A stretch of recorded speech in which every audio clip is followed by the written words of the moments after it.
Welcome, everybody. Good evening. It is the GXPC Week 9 matchup between Phoenix Rising and Furious Gents. My name is Backpack, and with me is Mr. Fresh Burger. How are you, my friend? I'm doing quite well today. How about yourself? Man, dude, I'm not doing too well. My fantasy football team is not doing the best right now, so I'm kind of a See, little that's why I just watch disappointed. football. Yeah, I'm a little disappointed, but but as far as League goes, I'm pretty excited to watch a good game of League here. I am excited to see how these two teams are going to match up. Yeah, Team Phoenix Rising not looking quite as strong in the second half of the season as they did in the first, but still a tier above Furious Gents thus far. I haven't been here. I literally only started GXPC like for the second half, so I have no idea what happened during the first half, but I know what happened during the second half. I mean, FG or Furious Gents for the past 6 weeks, they're 1-5 and they're on a 5K right now. TPR, it just seems like they're alternating back and forth with wins and losses. So all right, well, I will go ahead and catch you up then.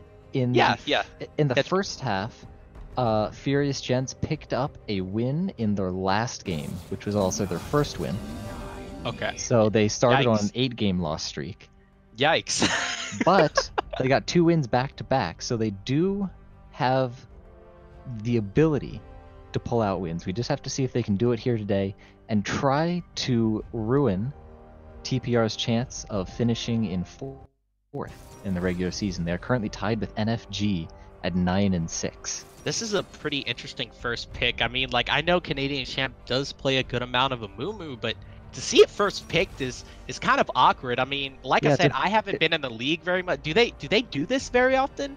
Not often, no. There are 2 prominent Amumu players, which are Canadian Champ and Kairos, but it's usually not a first pick because it's so easily punishable, and you can see their responses to it. Xin Zhao going to be able to bully Amumu very well in the early game, and Morgana allowing some safety for her AD carry or whoever Amumu tries to pick out. Yeah, like the Amumu first pick I'm definitely not a fan of because like there's just so many champions that can counter him in the jungle. Like Amumu just has such a terrible first clear. I mean, his mana cost, his health, it's just awful. But Xin Zhao, on the other hand, just has so much lifesteal packed into his kit. Oh, he has a very healthy first start. And now we have a blind pick Kassadin and a blind pick Tryndamere coming out. What is going on with the blind picks in this game? Nobody seems to be particularly interested in counters thus far, except for the Xin Zhao and Amumu. AP Tryndamere, let's go. Oh, I know they got nerfed. I know they got nerfed, dude. But actually, thank God that got nerfed. Something that we didn't comment on yet is that Skylancer, who had been playing support for the past week or two for Furious Gents, is currently in the top lane position, while Rebel Fox, who had been playing top lane, is now their support. Okay, that's an interesting little switch up. I did see Skylancer, like while I was doing my research for this, I did see him play top for a little bit, until like what 2-3 weeks ago, and then he switched down to support. So right. I guess, so at the second half, about at the beginning of the second half, Skylancer went from a sub on White Lotus to the top laner for Furious Gents, and then he was switched to support at the same time that their previous bot lane left the roster. Yeah, the bot lane for Furious Gents hasn't been stable in the slightest. No, and continuing the instability, Songless is at their AD carry position right now, which he's replacing their AD carry of last week, Bruce Juice. And now that I'm looking at it a little bit closer, that Morgana could be going into the bot lane. Songless is quite well known for the Morgana play. I mean, but a Morgana bot lane, I mean, I don't know. I haven't seen it that much since we've seen like the Swain and the Veigar and, you know, the Vladimir going over into the bot lane with all the mages, but I mean, it is quite possible that the Lucian was picked to counter Morgana bot lane, because Morgana early game into a Lucian cannot be any fun. I mean, I know Morgana does have a good amount of wave clear packed into her W, but I mean, I'm sure it does take a while for it to scale up, Right, and her ability to for it trade to with be able to Lucian wave is clear. extremely limited. Yeah, and they also pick up the Rakan here as well. So I mean, with the Morgana and the Rakan, I mean, Morgana could just black shield the Rakan, and he can just go in however he wants to without being feared of being CC'd. So that's a good little pickup there. All right, so now we have Jax, presumably for the top lane of TPR. I don't believe I've seen Aliskander on this pick yet. He's most known for his Ornn, but apparently he thinks that it will be his best counter into Tryndamere. And I can't say he's very far off with that analysis. I mean, if Tryndamere goes AP though, then he might have a No, okay. I know he's not going to AP, but I mean, Tryndamere by itself is a pretty weird pick too. So I mean, I wouldn't rule out the AP Tryndamere, especially now that Jack's been picked into it. Okay. Now we have Akali chosen as the counter pick for Kassadin. I'm not sure just how much of a counter that will be. I'm assuming we'll see it. Yeah, I was about to say that's not Tryndamere mid. All right, so it is in fact Morgana bot lane, Akali mid, and Tryndamere top. Well, one of those makes sense at least. Yeah, I don't really know how I feel about this Morgana bot lane, especially into a Taric and a Lucian. I mean, yeah, and into a bot lane that has looked very strong recently. I think Nutrinx has more than enough skill to overpower the Morgana early game, and Rakan with the tanky or with the nerf to his health pool in the early game won't have much to do against the Lucian either. So wait, they traded Akali back to top lane. That is a Tryndamere mid. Hey. All right. Wow. Well, I'm going to have to say that I am favoring TPR heavily in this draft. I'm not sure what's going on with Furious Gentz's comp here. They're trolling, bro. I wouldn't say they're trolling. I'm sure they have some thought behind this. Big brain mid, well known for his Zed. I guess he just likes his AD mid laners. Yeah, I was about to say, I guess it's just another AD mid laner. So, hey. And I do believe Songless had some Morgana bot games earlier in the season, so it's something that he has practiced. But I don't see what the comp is going for as a whole. Yeah, I mean, like, I don't know either. There's no words that I can really describe this comp that Furious Gentz picked up for themselves outside of trolling. That is borderline trolling. That is a strong word you're going for there, my friend. I mean, Tryndamere mid with a with a Morgana bot lane. That's pretty interesting. All right, so to take a closer look at Team Phoenix Rising's composition, it looks like they've chosen to play into the solo queue style that Furious Gentz has gone for, with a quite strong team fighting comp. Taric with his ultimate to ensure that they don't get one shot by the Akali, the Xin, and the Tryndamere, and to counter the Rakan's engage. A Mumu with the strong AoE ultimate, Jax with his AoE stun. Lucian, of course, always being a beast in team fights, and Kassadin, once you hit late game, can one-shot almost everybody on the enemy team. But can the Phoenix Rising, or rather Furious Gentz, get into a team fighting situation? Because they have Tryndamere, Akali, and Xin Zhao, like very good 1v1 champions that you want to isolate. So right, so having the Tryndamere split push makes sense, but if he's matched by the Jax, I don't think he's going to have a significant amount of success. And if TPR plays their cards right, then they aren't going to allow Akali and Xin Zhao to find anybody isolated, since they know that as long as they have even numbers or numbers advantage, they have a very, very large advantage. Yeah. So who are you giving this game to? I'm assuming TPR. You would be right about that. Draft. Yeah, just based off of the draft and how they have played coming up to this point compared to Furious Gentz. So, I mean, I'm not gonna say Furious Gentz's draft is bad per se. I mean. They do have a good amount of AP, a good amount of AD. They do have a good amount of engage as well. But I mean, it just. I mean, they don't have a front line. Their only reliable engage is the Rakan, and I think it can be easily enough countered. I I don't think trolling is necessarily a word that would describe it, since I'm sure they have some thought behind it, but I think that is applicable here. Okay, so we will be taking a short break here with a word from our sponsors. We'll be right back. My name is Tim Borseth, and I own and operate GXPC in Decorah, Iowa. GXPC is a geek paradise. We carry everything from Pong and Atari all the way to Xbox One and PS4, and all the games that would go with those consoles as well. We also carry a ton of movies. We have handheld games. We have Magic the Gathering, Yu-Gi-Oh, Pokemon. We have D&D and Pathfinder. We carry Warhammer 40K. We have a vintage Star Wars selection. This place is great. My wife and I have had 6 kids, and they are so much fun to work with here at the store. They run the store as much as I do. And we now repair cell phones, game consoles, computers, and small electronics. Our store is instant fun. Not only is there cool music and cool stuff to look at, but we have a game room that is so much fun. It's free to play, and you just plug in your game system and enjoy life.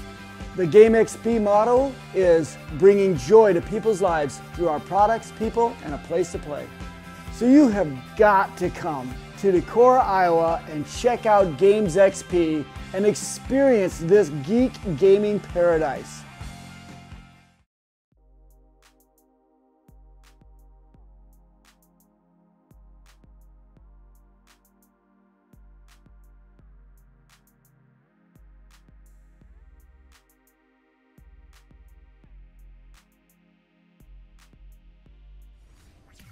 All right, and welcome back.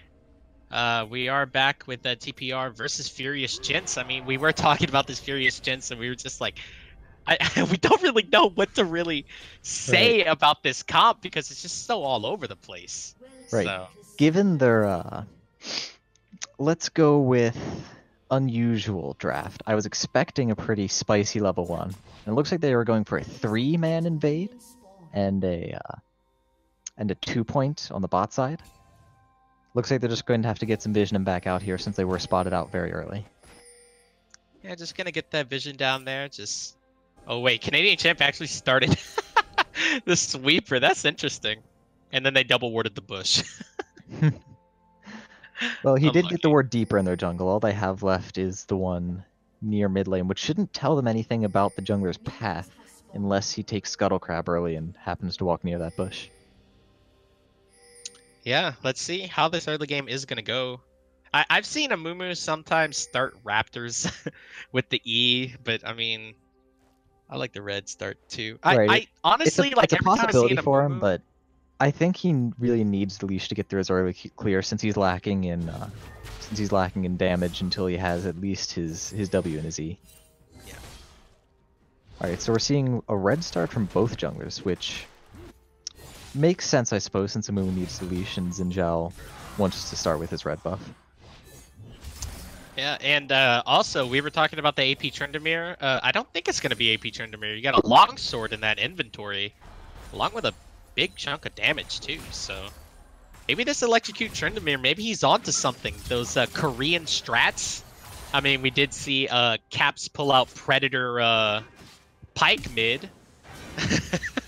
So, I mean, maybe electrocute Tryndamere mid is the same thing. And here comes Hottie Williams, but Alexander's just going to be able to flash away, but the knockup is going to be coming up, and a first blood coming over to Hottie Williams in that top lane. Yes. I'm a little out of sync.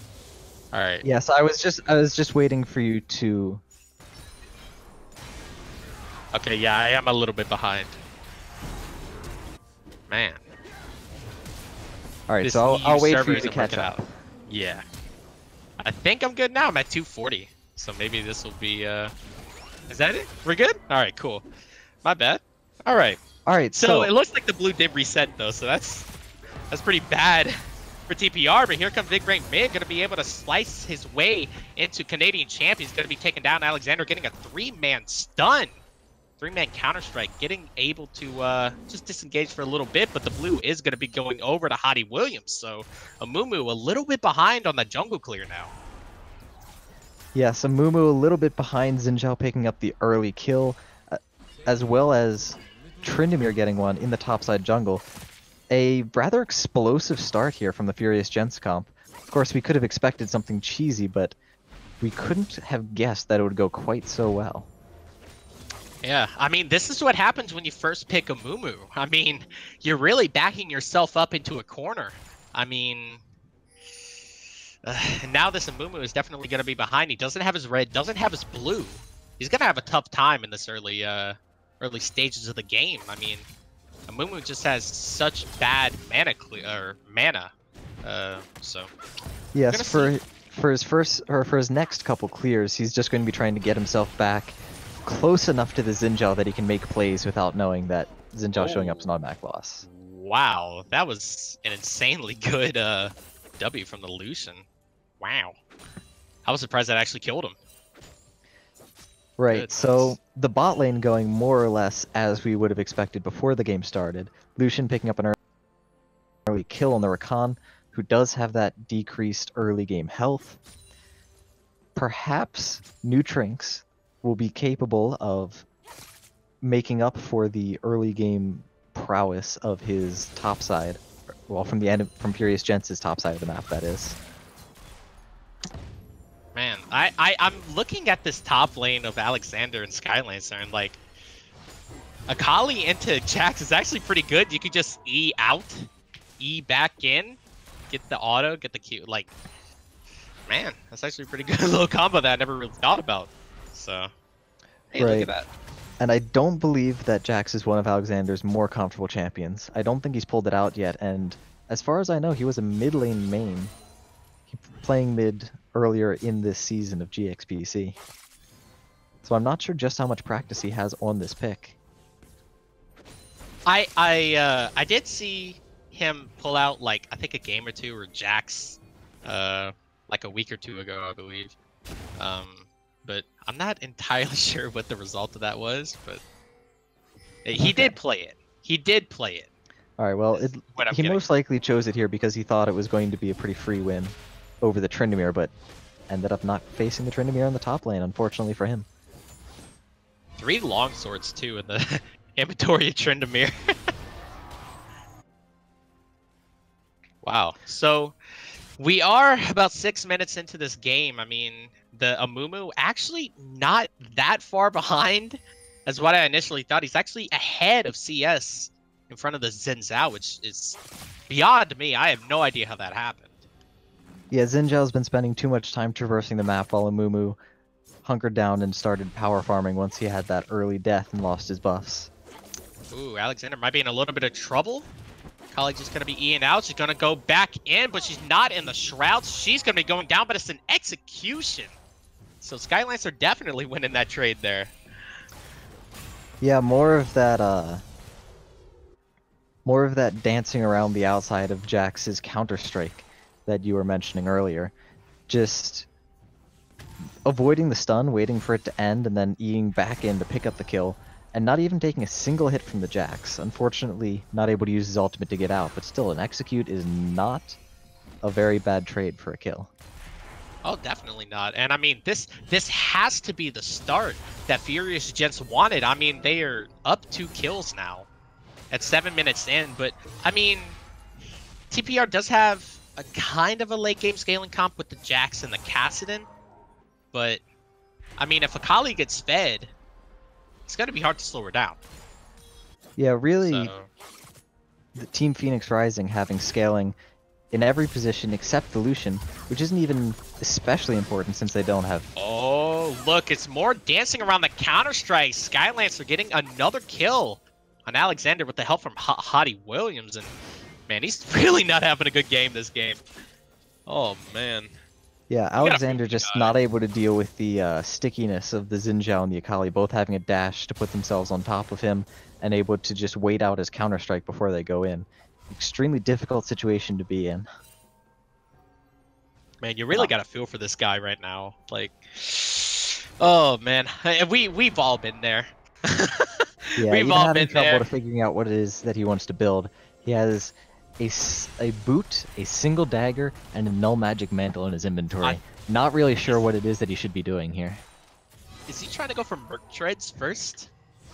It could be Merc Treads. He could be changing his mind on the dagger and going for a Hex Drinker. We'll just have to see what he goes for with that. I've actually never seen that Lucian skin either. That's pretty interesting. The little dash thing he like spins around. That's pretty cool. Oh yeah, his newest and by far most popular skin. It's been used quite a bit recently. I am very surprised that Alexander is just keeping, or rather, he's just staying aggressive, but looks like he's kind of winning these trades, but Hottie Williams is here. Alexander did get the shutdown onto the Akali, but Hottie Williams is there to clean up the kill. He did flash, but he did get the shutdown goal technically, so not that bad. As Neutron X and Dark Case is going to be going in. Songless is going really low. Had to flash away. So flash from the Morgana from the, or rather the Ignite from the Taric. Morgana had to flash. So now maybe Hottie Williams is going to be going on the spot side a little bit more. Right, so action all over the map already. Alexander finally able to push his lead, or push his early game aggression to a kill onto the Akali, getting that shutdown gold, getting himself back into lane, but using it to pick up some defensive stats. Oh, Hottie Williams and Canadian Champ is fighting here in this jungle, but Big Brain Mid is here first before Kai64. Here goes the Ignite, flash for flash. Big Brain Mid still trying to chase it down, not going to be able to get it. Canadian Champ just guggling down that health pot. Oh, Alexander might be in a little bit of trouble. The Counter-Strike going to be going in. Skylancer, not that great of a dash. He still got stunned up by the Counter-Strike. Alexander's trying to run back to his third. There's 3 people here from TPR, though. And, I mean, rather Furious Gentz. And he's going to be going down. Man, 1 and 5 for the Jacks, dude. Oh, man. Oh, yeah, Lord. Furious Gentz really just utilizing this strong top side of the map that they have. The Xin Zhao's early game prowess, the Trindamir's ability to push in the Kassadin with his Tiamat and then roam up, and the Akali, although not generally considered a particularly strong early game champ, able to abuse in this specific matchup, just making it an absolute bear of a time for TPR to try to stop bleeding resources on that side of the map. Well, Akali is not that good in the early game, but she can be good in the early game if Hottie Williams is just straight up camping Skylancer's lane, and that's exactly what happened. They got the first turret on the top side of the map, so I mean, so now what's gonna happen for Skylancer? Is he gonna be going straight back towards the top side, gonna keep trying to get the stacks further and further behind, or is this Morgana and Rakan gonna be able to switch here? I would imagine that Sky would continue going top lane. Swapping after taking the top tower is nowhere near as effective as when you take the bot lane tower, because you're putting your advantageous lane in a 2v1 scenario where they can't really force anything without at least one other person's help. So I think he's just going to try to keep abusing this Jax and growing his lead farther and farther until he's able to perhaps find a roam, a TP play somewhere to extend his advantage to someone else. Yeah, that's exactly what he's going. He's just going straight back towards the top side, just still trying to get that aggression down. And I mean, Jax, given he does have 5 deaths, still is even in CS with this Akali. I'm not saying they're even in gold, but they are even in CS. So that's actually pretty interesting to me, considering how many times he got dove under turret. He got dove like 3 times. Like right, neither of them having a very impressive amount of CS, averaging about 5 per minute so far. So you can see they've been focusing a lot more on fighting each other than they have on killing those minions up there. 12 minutes into the game here. We're starting to see a little bit of what's going to happen. Is Alexander going to be able to get the Counter-Strike down? Sky still doing what he can. The ultimate is going to be going down. Trying to get those swords going through. Not going to be able to get it, though. Alexander just going to be able to run away, but you can really see the advantage that this Akali has over this Jax right now. Right, a trade of ultimates, which takes almost all of Jax's health and almost none of Akali's. Just a very difficult scenario for him to be in now. And he doesn't have the resistances that he needs since he itemized into the dagger and the longsword that he's not able to utilize. given that anytime he goes in, of course, Akali dances around the edge of his counter-strike, spams those Qs on him. Just not much that he's capable of doing right now. Yeah, he finally got that phage, so he does have one little completed item in that garage sale build that he has. So, I mean, he's trying to get there. But I mean, Jax's effectiveness is really in the split push, as it looks like it is going to be a little bit of a team fight. It looks like the Bandit Tots is able to hit Hottie Williams, and it looks like the ult going to be hitting on Big Brain mid as well. So Tarek, kind of unlucky, going to be able to get that kill. Songless in a little bit of trouble as well. The ultimate, the Cullen, going to be going down for Neutron X, and he's going to be getting that kill. Rebel Fox trying to run away. Not going to be able to get out of there, as Big Brain mid is now next on the menu, but there's still a turret up in the spot lane, so they can't dive him just yet with that ultimate from Big Brain mid. But actually, it looks like they are going to try to do it with the Cosmic Radiance, and Big Brain mid not even going to be... Oh, wait. He actually did just use his ultimate. Okay. Never mind. So, good play by TPR. Wow. Right. So, TPR just taking advantage of Furious Gentz's over-aggression on the bot side, where they really don't have anywhere near as much pressure as they do on the top side. Where Songless was almost completely unready for that fight. Oh! Wow. Okay. We see you, Alexander. Alexander, we see you, dude. Alexander with that flashy little kill onto Akali there. Yeah, and that's exactly what he needed too. I mean, they really needed to keep the aggression up, and now Darkest might be in a little bit of trouble because the Grand Entrance not going to be able to hit, but she's still going to be going down. Xin Zhao getting another kill for himself, 3-1 now. Right, And so for okay. a quick rundown of the last 90 seconds, since it looks like I'm not going to get much time to do this. Furious Gentz trying to push an advantage on the bot side that they didn't have, their bot lane getting caught out of position, trying to rotate, and TPR moving through their jungle to pinch everybody around that tier 1 tower where they were able to close in without even needing the Tarek ultimate to kill everybody either before they got to the tower or for the poor Tryndamere after he ulted to make it to the tower. Yeah, they were anticipating that that Tryndamere ultimate with the Cosmic Radiance, but a little bit of overkill. Didn't need that Cosmic Radiance. It looks like the quickness and the Grand Entrance is going to be able to knock up 2 of them, but Alexander going to be going back in with a counter-strike of his own. He's still fighting on this front side, but Big Brain mid is going to be able to get that kill.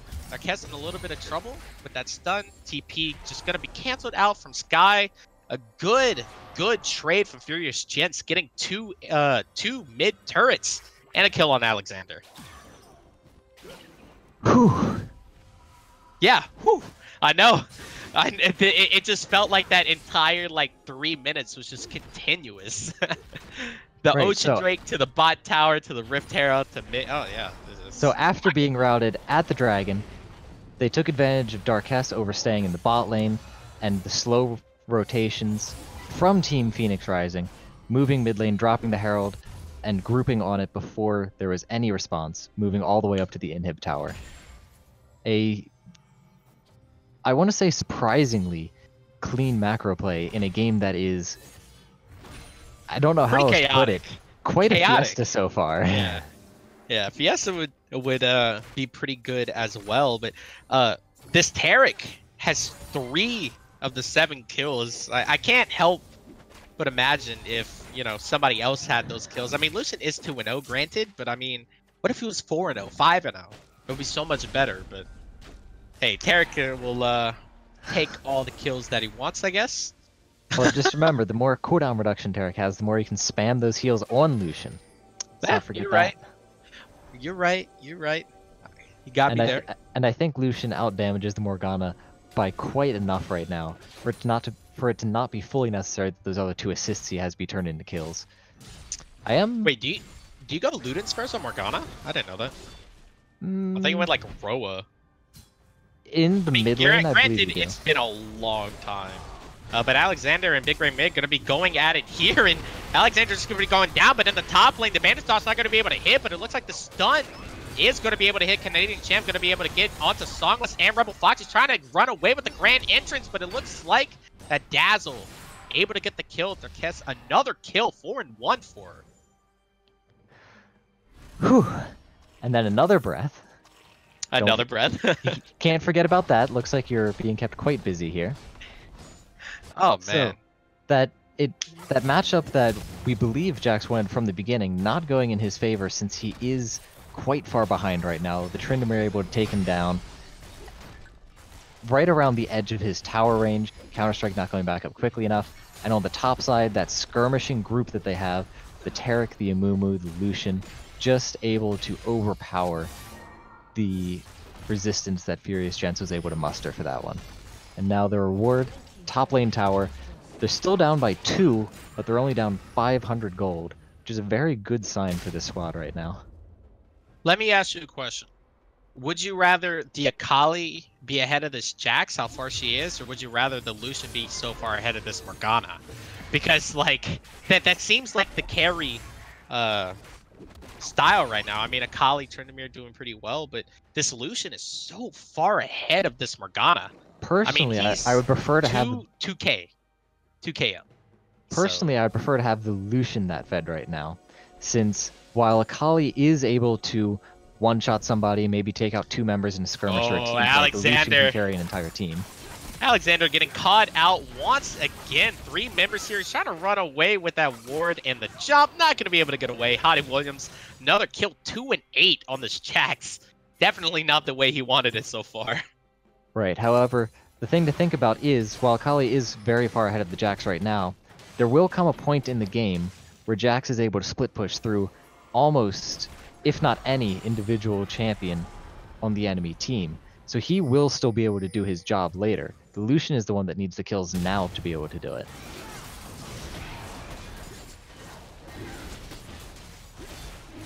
Right, Yeah, so I guess you're right there. Oh, yeah.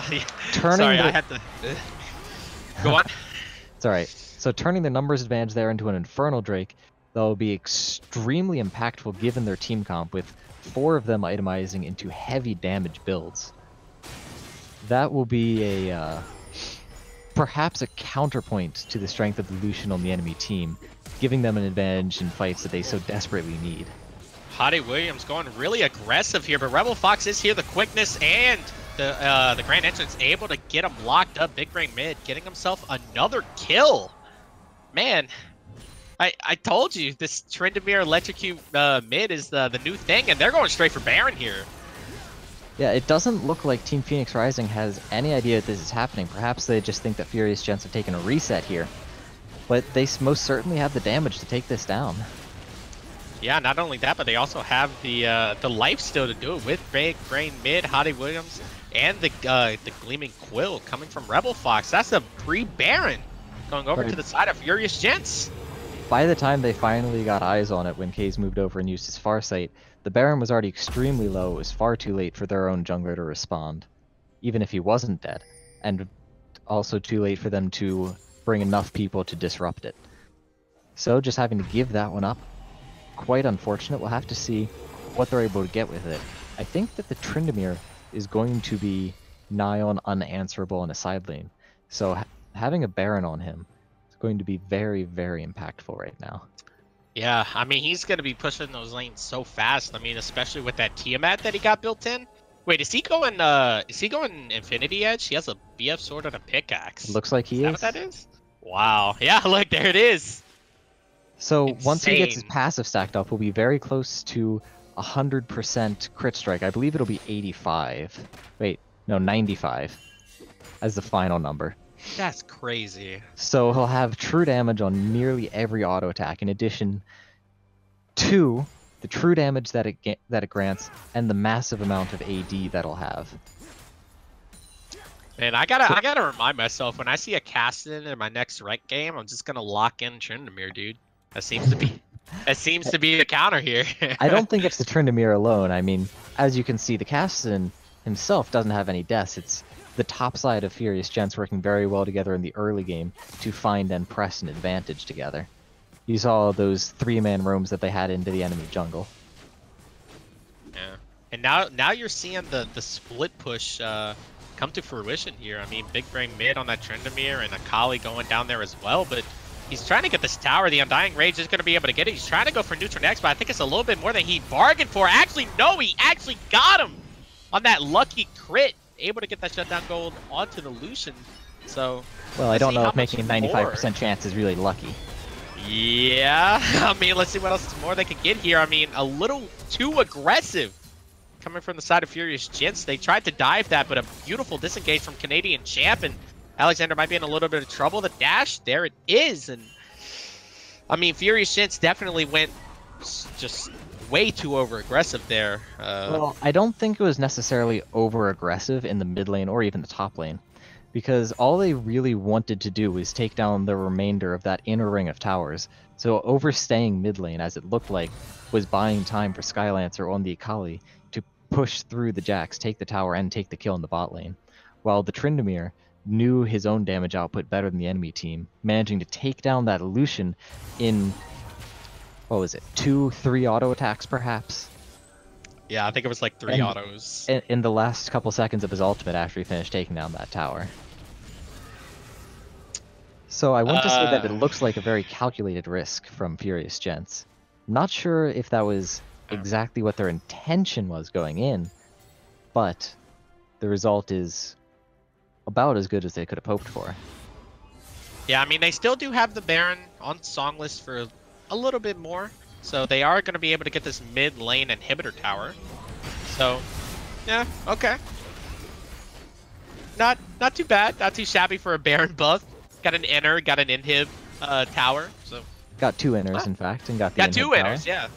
That bot lane. So that gold difference that we were just looking at a couple minutes ago, which was only 500 at the time, has now blossomed to about 5,000. Oh, Big Brain Man and Alexander are going at it. The Undying Rage is going to be going out, but the quickness just going to be flashed away from Alexander. An ult for flash ain't worth it, but I mean, the dude was 3 levels down. I'm actually surprised he got that far. Right. Rather unfortunate that the Tryndamere maybe didn't realize he had flash up, and his E was too short to keep up with him, just forced to back out before his ult ended. But still, taking down the Jax's flash, I think we can predict another death for him in the near future. Yeah, no, I know, it's a shocking prediction at this point of the game.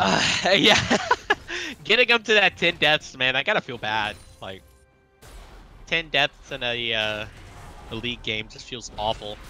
Right. But, I mean, we are starting to get to that team fighting stage of the game. Like, we're progressing a little bit towards the late game. This Cassin is getting pretty fed. I mean, he has the Archangels and the Roa. He has 7 stacks on his Dark Seal there.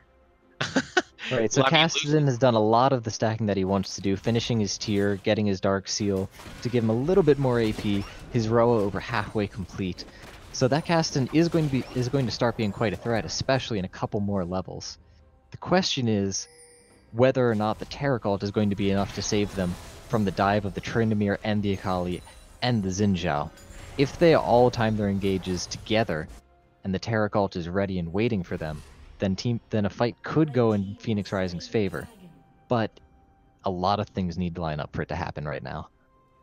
Yeah, like, I'm really keeping my eyes on this Tryndamere, though, because, like, if a Jax can't 1v1 the Tryndamere, you're gonna have to send somebody else up there, which leaves the Akali towards the bot side, or leaving 3 pushing straight towards the mid. So, like, it just feels like a lose-lose situation right now for Phoenix Rising. Right, it feels almost like you need to have 2 people answering each split pusher, and 1 person trying to hold off against 3. Yeah, and I feel like if, and this is a very big if Phoenix Rising is able to get towards that late game, I mean, I feel like they would be fine. I mean, with the Cosmic Radiance, with the Cassid, and with the Lucian, I mean, Lucian's doing very well right now. I mean, he's about to get, I'm assuming that's a Rapid Fire or a Static Shiv, either or, but he's getting to 3 items now. So, right, the Lucian much rather getting close to 3 items, but the Morgana nowhere near as far behind as she was before, already having 2 items complete, thanks to all of these towers going down, giving her the global gold. So she's not completely defenseless, even though she is 80 CS and 3 kills down. I mean, honestly, all you really need as a Morgana is just to press R and press your Zanya key, and there you go. You've been effectful in a team fight. So... Right, depending on who all you can catch in it, that can certainly help swing it. Of course, the other way that Phoenix Rising could try to play fights is give that Terracult to the Cassidon and try to get him into the enemy's backline to one-shot somebody before the ult ends. but I don't know if they can afford to play that aggressive right now. Oh, well, they are trying to play a little bit aggressive as the ultimate from them. Mumu is going to be going down. Hottie Williams going to be going down very shortly. Canadian Champ going to be able to get that kill. Akali is just going to be TPing in right into the fire. She went straight into the shroud. She's going to be able to flash. Not going to be able to get that E, though. And that is exactly what Phoenix Rising wanted. And now their eyes are on the Baron here. Yes, the engage was... Oh, Canadian Champ going to be able to catch out Rebel Fox with quickness. I think he's just trying to delay for the Tryndamere right now in the bot lane. I mean, they did stop the Baron, and Songless does have Flash, and he also does have the ultimate. There it is! Let's see how much he can get out of it. 2 flashes, but not much more damage. Zania's going to be going out. The Q not going to be able to hit anything. Songless did get the kill onto Nutra X, and it actually did stop the Baron for Phoenix Rising. So I think all for all it was, what, a 3 for 2? So, I mean... 3 for 1. Since the Amumu didn't end up going down. Okay. So what this looks like here is Tryndamere and Xin Zhao trying to go into one of the tankier members of Team Phoenix Rising, and while Xin Zhao's ult was timed very well to knock the Jax out of his counter-strike. Yeah, that was good. The unfortunate thing for Furious Gentz was that Tarek had the ult coming down. He flashed over to the Amumu to keep him alive, and the Amumu, who's building AP, was able to just burn down the Xin Zhao while the Tryndamere was forced to retreat. I want to put your attention to the summoner spells of Furious Gentz now. They all don't have Flash except for Rebel Fox. And with Baron up and Phoenix Rising scaling up, that might be not good for Furious Gentz here, determining how a team fight can go, because that Amumu ult has been insanely good and well placed, but looks like Hottie Williams and Big Brain Mid is going to be turning their attention towards the Baron here. TPR has absolutely no idea that it is happening with how much vision Furious Gentz another has. Baron sneak. It doesn't look like Team Phoenix Rising has quite learned from the last one. This time of being two-manned. The Xin Zhao lifestealing and the Tryndamere pumping out his damage. They figured it out too late. Wow. So I feel like that's honestly a win condition away from Phoenix Rising, honestly, because if they had that Baron, they were able to stall out a little bit, but now that the Baron is gone for them, I mean, what can they really do here? I mean, you still have the threat of Tryndamere and Akali always split pushing. I mean, so with the Baron going over to Furious Gentz, they can have pressure in all 3 lanes right now. I feel like it would, obviously it wouldn't be as impactful if Team Phoenix Rising had it, but they would have been able to force the split pushers to divert their attention from their side lanes and have to defend mid, because a 5-man push with a good team fighting comp with Baron would be extremely difficult to answer with only 3. Yep. And we do see the Tryndamere on the top side, the Akali on the bot side. Yeah, so they're just setting back up for this 1-3-1. Yeah. Team Phoenix Rising. I mean, we could see last time that they were having difficulties answering the split push. I can't imagine that it would be that much different this time.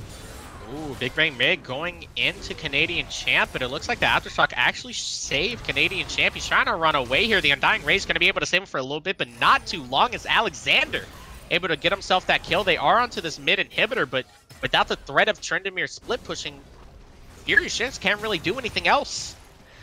Right. A little bit of a miscommunication on their side. The Tryndamere pushing forwards before all the other lanes were in position to push up. They weren't on the inhib in the mid lane. The Akali got to the tower in the bot lane just a bit too late. And the Tryndamere, using his ultimate early, allowed Kassadin to show up, ult on in, and finish him, and help take him down before he was able to make his escape.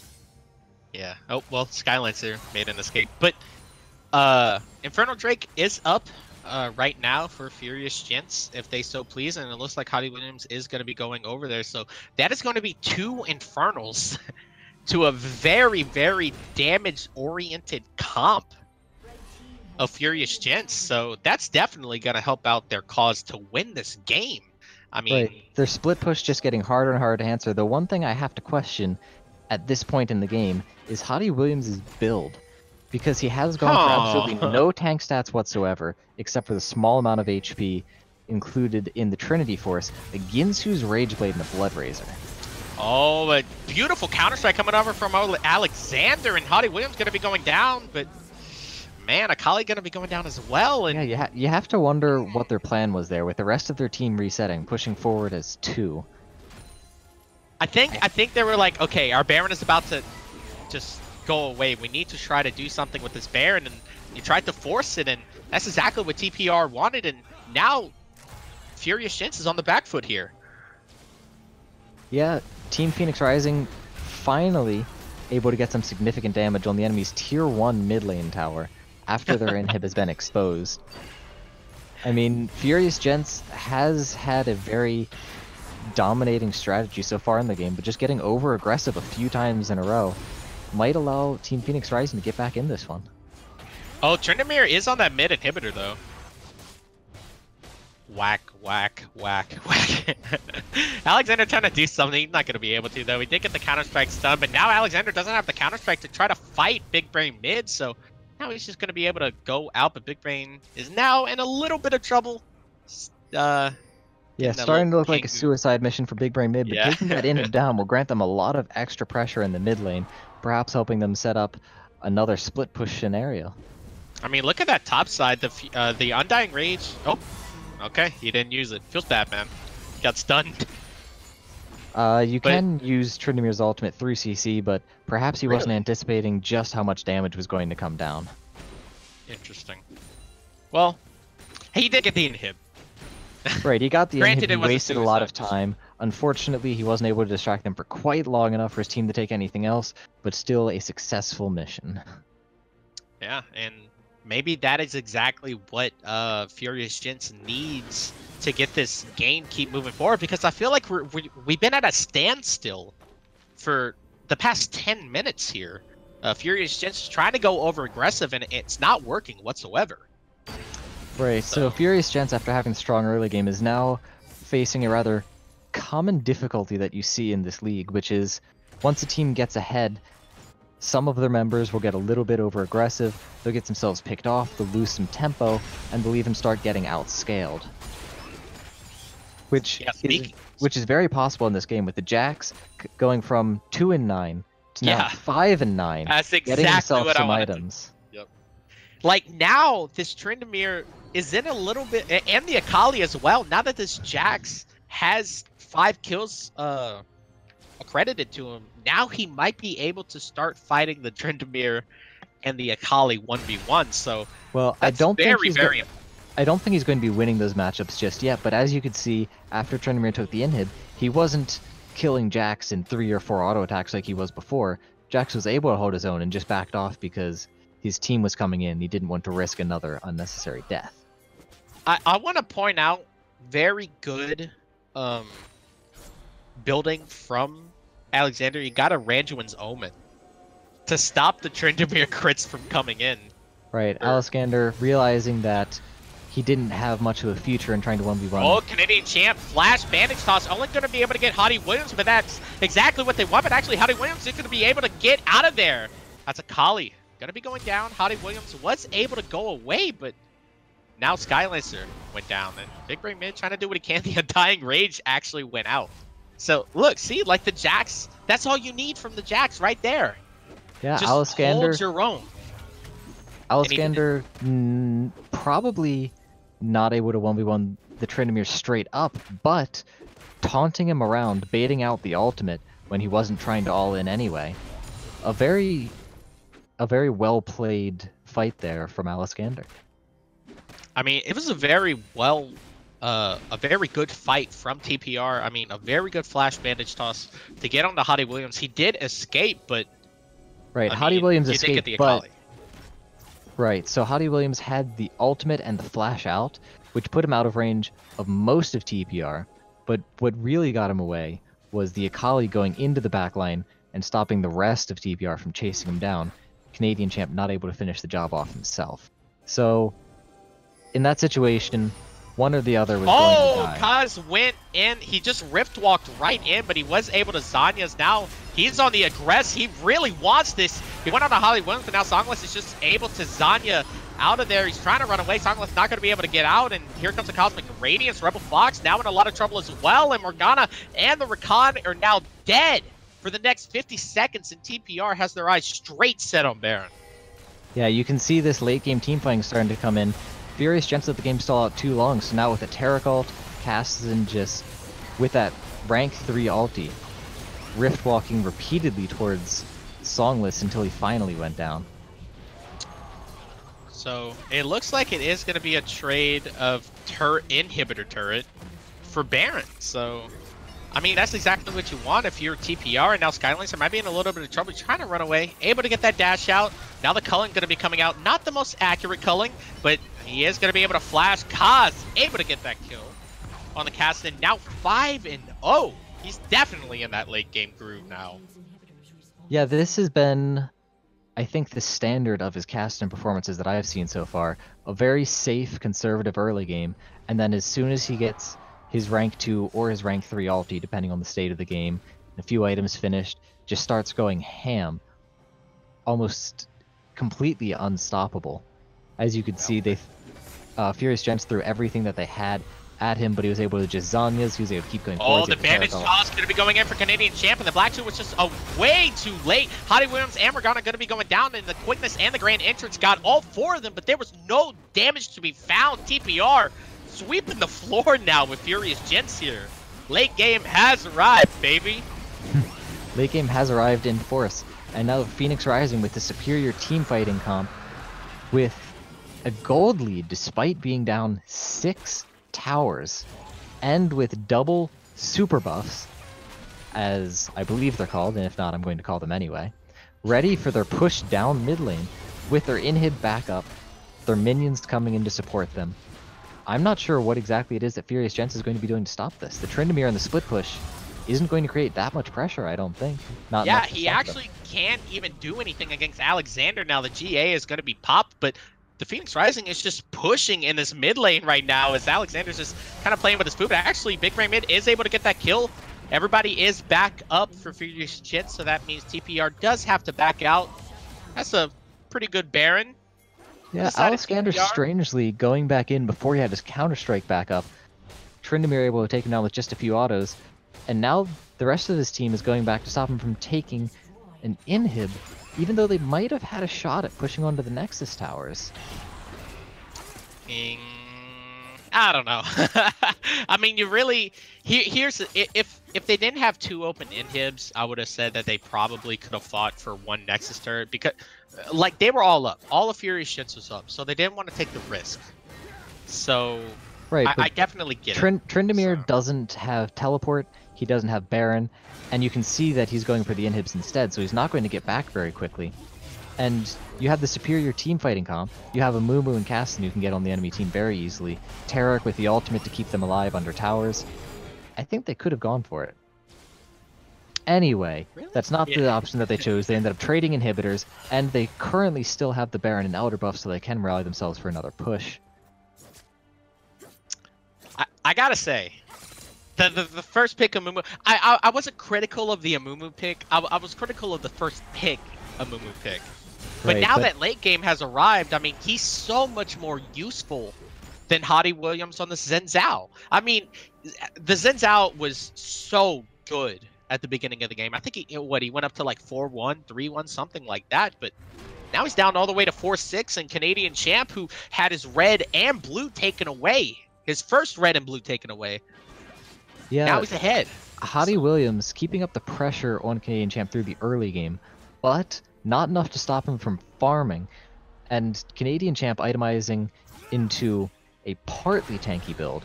Some of his items have AP and health. Some of them have armor. Interestingly enough, no magic resist.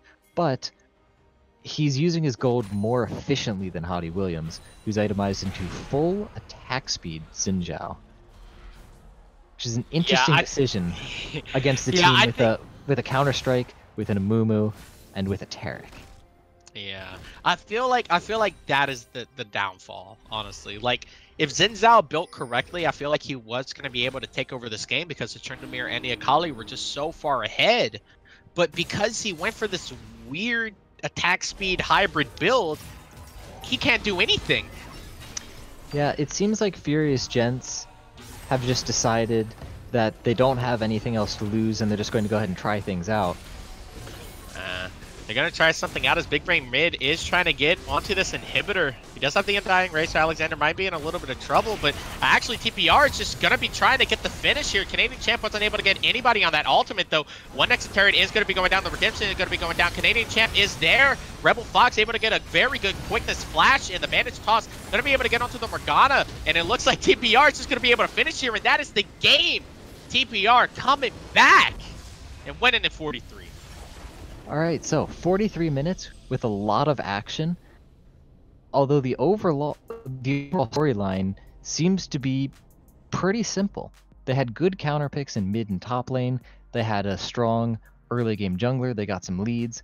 They couldn't figure out what exactly to do with it, aside from a couple times where they were able to utilize the 1-3-1 efficiently, and they allowed Team Phoenix Rising to catch back up in gold, despite all the towers that Furious Gentz had over them, to utilize their team fighting comp, to let that casting get to the late game, to where Jax could 1v1 the Tryndamere, and from that point, it was just a matter of time until Team Phoenix Rising found out how to keep their inhibs alive, or at least stop the Tryndamere from ending the game while they made the final push. Yeah. And, you know who had the most damage that game, by the way? I'm afraid Morgana. to guess. Morgana. All right, so surprising, but there were a lot of fights where she was able to get off back-to-back-to-back Ws, so I suppose it makes sense that she would have more of the consistent damage rather than all these assassins that were going in and taking people out immediately. Yeah. Yep.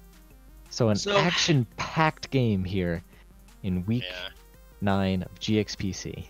Yeah, game 1 too. So we will be right back for game number 2. So stick around. We'll be right back.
And welcome back, guys. We are in week 9. It is Phoenix Rising versus Furious Gents.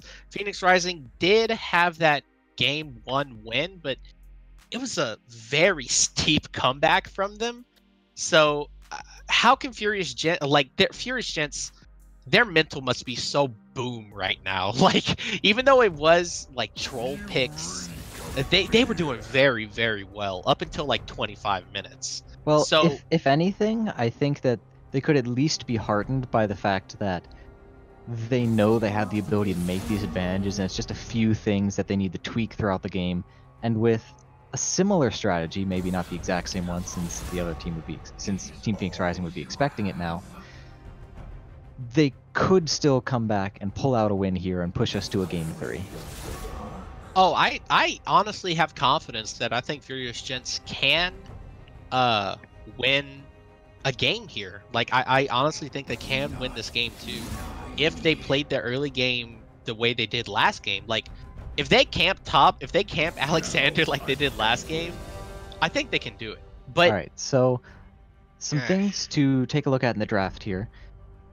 In the ban phase here, Furious Gents have 2 bans targeted at Alexander, but they haven't taken out his Ornn, which is his most well-known and successful pick so far, so I find that interesting. They're banning the Zed away from K64, even though Big Brain Mid plays it himself. And on the side of Team Phoenix Rising, some pretty standard expected target bans. First pick in the Jarvan right into the Poppy, dude. They gotta feel bad. Yeah, I mean, I gotta feel so bad. With Poppy being as meta as she is right now, I think you have to expect that. One thing that I am curious about is, between both of them, will they be top or will they be jungle? Because I've seen play in both roles for both champions. I feel like that's gonna be a jungle. Honestly, like, I feel like it's gonna be flexed right now. Like, okay, would you rather it top or jungle? Like, right. Okay, which one? These are some weird picks coming out. Nautilus and Sivir. Like, I'm sorry to keep cutting you off, but like, no, it's fine. This is weird, man. Like, I haven't really seen a Sivir, honestly, at all. Like, she's just not in the meta anymore. Because like, the way the game that the plays right now, like, it's just a lot of mid game, and Sivir is a lot of late game. You know, like, she's a hyper. It could be, in my opinion, that they saw that Songless and Rebel Fox aren't really going to be beating Nutrinx and Darkess in lane, so they want to just let Songless play safe but still be impactful late game.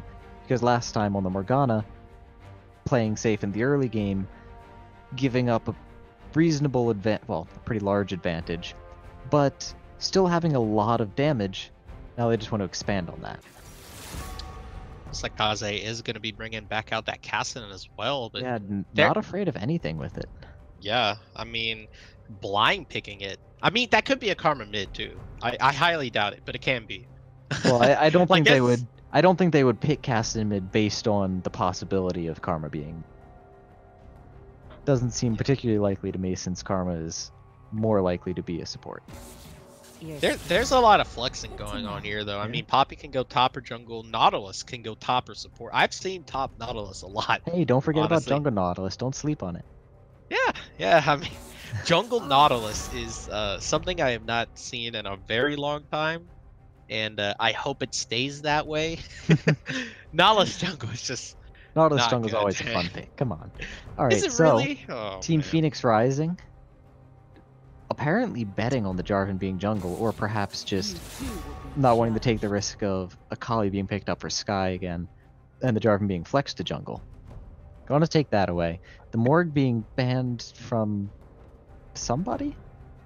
Songless, I guess, but like the Sivir has already been picked. Yeah. Presumably for Songless. I don't know where else that Sivir would be going. I mean, maybe they want to play Rakan or something. So, like, you see what I mean? But, I mean, that could be Nautilus support. But I highly doubt you would play Nautilus support with, like, Kog'Maw. So... Well, into a Sivir, Kog'Maw's early game doesn't look nearly as bad as it normally would. So I haven't even seen Kog'Maw in so long. Like, didn't he get buffed? Oh, yeah, he got buffed. The Lucian pickup. Is that mid Lucian? That's looking like a mid Lucian to me. Okay, so and let's try to Wait, okay, so let's take a quick look at the possibilities here. Vladimir can be mid or top. Jarvan can be top. Well, Jarvan has to be jungle at this point. No, I mean, nobody Vladimir can be jungle. bot too. Come on, dude. All right, they have 280 carries. I don't think Vladimir's bot. I'm assuming it's Lucian mid, Vladimir top, Could be Sivir Lucian Karma top. bot.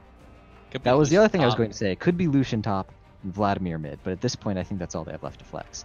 So the Nautilus and the Poppy are top and jungle in some order on the side of Team Phoenix Rising. We'll have to see what they end up with. Is that Nautilus jungle? It could be. I told you not to sleep on it. No way. No way. So if they do, well, whether they do or not, they have 2 champions that become very tanky in the late game, that can be extremely disruptive in team fights, with 2 very strong late game scaling AD carries. The only question I would have for that team is where they're going to find advantages in the early game. I feel like that's both teams here, honestly. Well, the Lucian Like- mid has a lot of early game pressure, especially against a Kassadin who's resistant to magic damage, not physical, and is a melee matchup into an AD carry. And the Vladimir into the Poppy, while perhaps not able to take her down easily, will at the very least have a range and sustain advantage. I'm gonna be honest.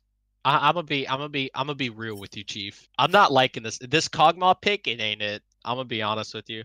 Like, you're Well, the enemy To pair team it with only a has one Pike. form of dive.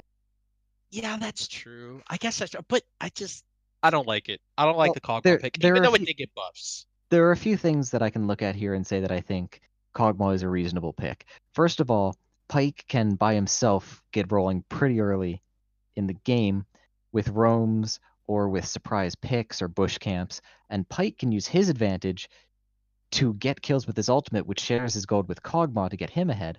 And in addition, a single combo from Pike onto Sivir or Karma that lands successfully could spell either of their deaths, because Kog'Maw's early game damage isn't very high, but it's better than Sivir's, and the bot lane for Furious Gentz is looking very, very squishy.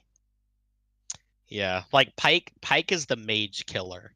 Like like Pike Right. just rose to prominence because like there was just so many mage supports and you were just like, okay, I don't feel like playing Thresh or Blitzcrank. Okay, let's just play Pike. And I mean, So- like this Karma's gonna have trouble. I can guarantee you this Karma's gonna have a lot of trouble in the laning phase. Absolutely. It's not going to be an easy lane for her to play out. I would say, in fact, that that's the one role or the one lane where Team Phoenix Rising should be looking at to find an advantage in the early game. They cast it into the Lucian, even with some good ganks. There's not much casting can do pre-6 or even at 6 to threaten the Lucian. The Poppy, perhaps if Nautilus lands a hook that drags Vladimir in front of a wall, but to set something like that up would be very difficult, and Vladimir would most likely just pull it anyway. So for me, I'm looking at Nautilus going bot, getting the double hooks going down, probably on Karma, and she's the one without a spell shield in that lane, and just trying to get this Kog'Maw rolling. Yeah. And something that I did point out before the draft happened, I was like, okay, if Furious Gents can just camp Alexander, they might have a chance. But now on a Poppy, it's it's hard to dive a Poppy. It is Okay? hard to dive a Poppy. It's hard to get onto a Poppy as Jarvan, but I think Jarvan has some very, very good opportunities in mid and bot lane. Early game, Kog'Maw, Kassadin, both immobile, both squishy, both prime ganking targets for a level 2, level 3 Jarvan. Where do you think this Jarvan's gonna go first? Mid or bot? I think he's going to go mid first. Think he's gonna go mid? I think so too, honestly. Yeah. With Kassadin who- having to approach the wave, Jarvan getting the EQ or the EQ flash onto him would be pretty simple. Who are you expecting to win this game? Are you expecting the I want to go 2-0 Furious Gents TPR? this time. I You want want to see a Furious game Gents? 3. I like it. I agree with you. I think Furious Gents will be able to pull this one out. But while we are getting into the loading screen, we will take a short little break with a word from our sponsor.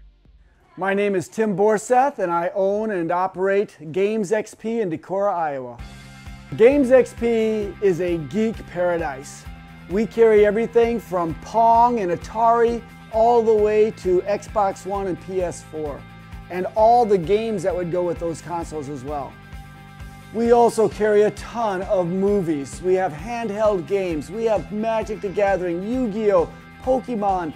We have D&D and Pathfinder. We carry Warhammer 40K. We have a vintage Star Wars selection. This place is great. My wife and I have had 6 kids, and they are so much fun to work with here at the store. They run the store as much as I do. And we now repair cell phones, game consoles, computers, and small electronics. Our store is instant fun. Not only is there cool music and cool stuff to look at, but we have a game room that is so much fun. It's free to play, and you just plug in your game system and enjoy life. The GXPC motto is bringing joy to people's lives through our products, people, and a place to play. So you have got to come to Decorah, Iowa and check out GXPC and experience this geek gaming paradise.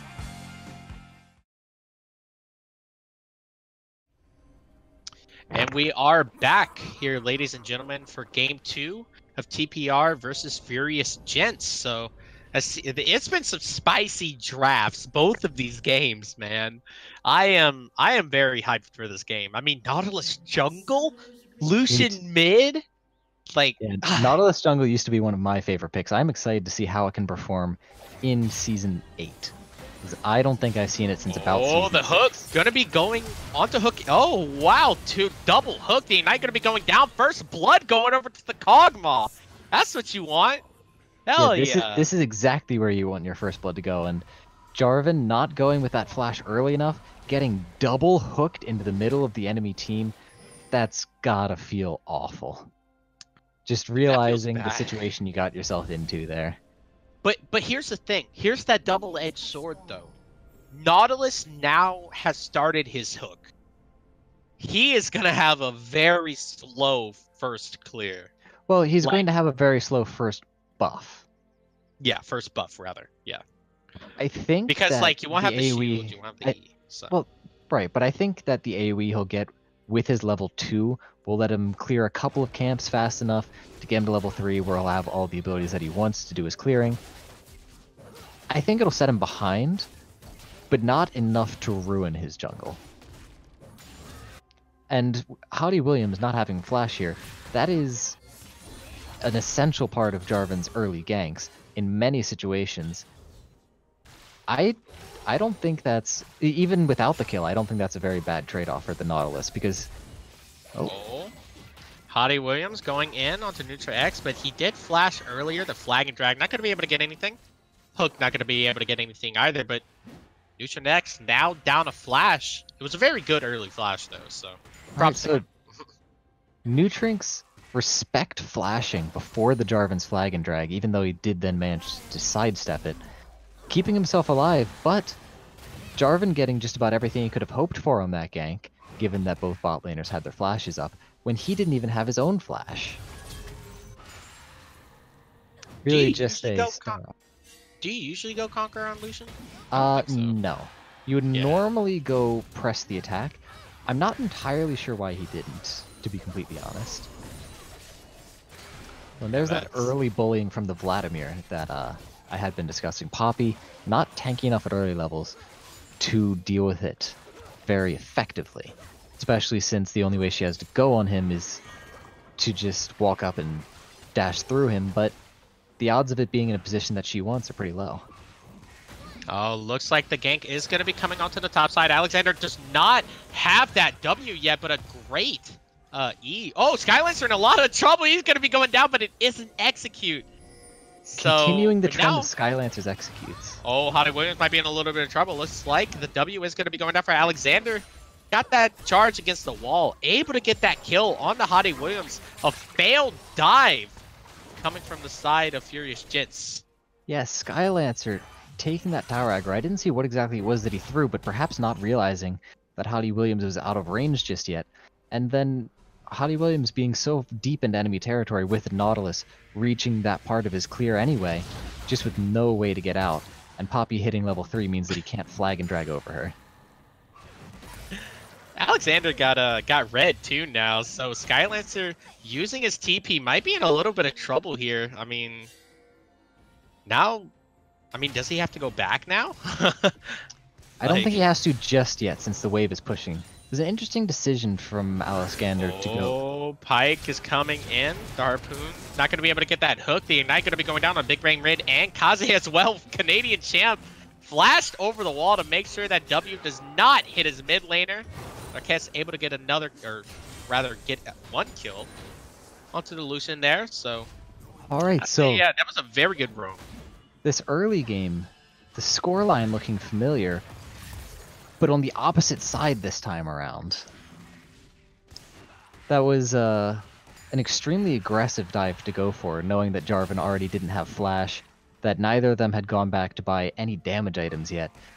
Trying to dive a Poppy who had corrupting potion ticking. And then the roam from Pike that had been discussed during Champ Select, coming into the mid lane, forcing Lucian farther onto the Caston, who he was not able to finish off. Just a disastrous series of events for Furious Gentz here. Yeah, I gotta agree. I mean, now, like, Jarvan is an early game kind of champion. He is 0-2 right now. Yeah, that's the kind of start that you see on a Jarvan. And in solo queue, you might be beginning to wonder how fast that 15 minutes can come around. But he went back, picked up the boots. He's still looking for some early game plays. We'll see if he can find anything. He knows that the enemy bot laner's flashes are still down, and his is just coming back up. Yeah, he was seen on a ward though, towards the back of the red buff. Yeah. Towards the Yeah. back of the red buff. That's unlucky, but I mean. So the bot lane of Okay, TPR knows that this could be coming. As soon as Furious Gent's bot lane starts going aggressive, they just back right off. So, I mean, everybody's kind of losing right now, but this mid lane actually isn't doing too bad for the side of Furious Gents. Is Nautilus not going to be able to find that hook, but Songless is in a lot of trouble. He had to flash away there from the Pike stun, so looks like they are trying to keep chasing. No? Okay. Right, Yep. so a positive health trade for the Furious Gents there, but burning a flash to no summoner spells from the side of Team Phoenix Rising. Something to note, though, is that the Sivir, with her wave clear and her push advantage, might still come out of this with a small CS lead, even though there's more left for Cogbot to farm. It will be difficult to pick it all up under tower. And in the mid lane, Lucian establishing a CS lead for himself even after his death, because it is hard for Caston to approach these waves. Pretty interesting that Alexander is actually a level down. Okay, there we go. Yeah, but Skylancer actually still wants this. Doesn't have flash though. Yeah, he can't really do anything. Yeah, slowing himself down a little bit too much with the E there to get it into range. Dropping the ultimate for not much of a result there. Poppy with the boots, and her speed there able to keep her just out of range of the Vladimir. Extremely frustrating for him. Do you know if she has inspiration? Because like you get like the time work tonic and the biscuits. I couldn't tell though. That is an interesting question. That's something that I would have had to look at in the loading screen, which I didn't, but I would assume that she took inspiration. I'm not sure what else you would go secondary on Poppy. Perhaps sorcery for the nullifying orb? Domination. you get the charge, you get the cheap shot. I'm memeing. I'm memeing. No, I'm sure it's been done. I'm just not sure if it's something that Alexander would go for here. Oh, Darkest able to get that stun off on a Rebel Fox. Ignite is going to be ticking down. Did have to flash away from that Nautilus hook there. Pretty good. Honestly, this Nautilus jungle has kind of surprised me with its pressure, honestly, so far in this game. Yeah, going into the bot lane multiple times, burning flashes, putting up a pretty decent performance so far. Nothing spectacular, but certainly better than the Jarvan thus far. And the Jarvan, something you hate to see, being forced to already start building tanky before he even had a single damage item. So his ganks, not going to be quite as scary as they could have. The electrocute there, but not scaling off of anything at this point. Alexander might be in a little bit of trouble, actually. Skylancer. Oh. Hey. Yeah, Alexander choosing choosing to use the rest of his mana on an ultimate after a questionable decision to E through a minion onto the Vladimir, who obviously has plenty of sustain to his name. Even though I do want to say something about this mid lane very quick. Even though Kaze is down 20 CS, I'm surprised he hasn't died yet.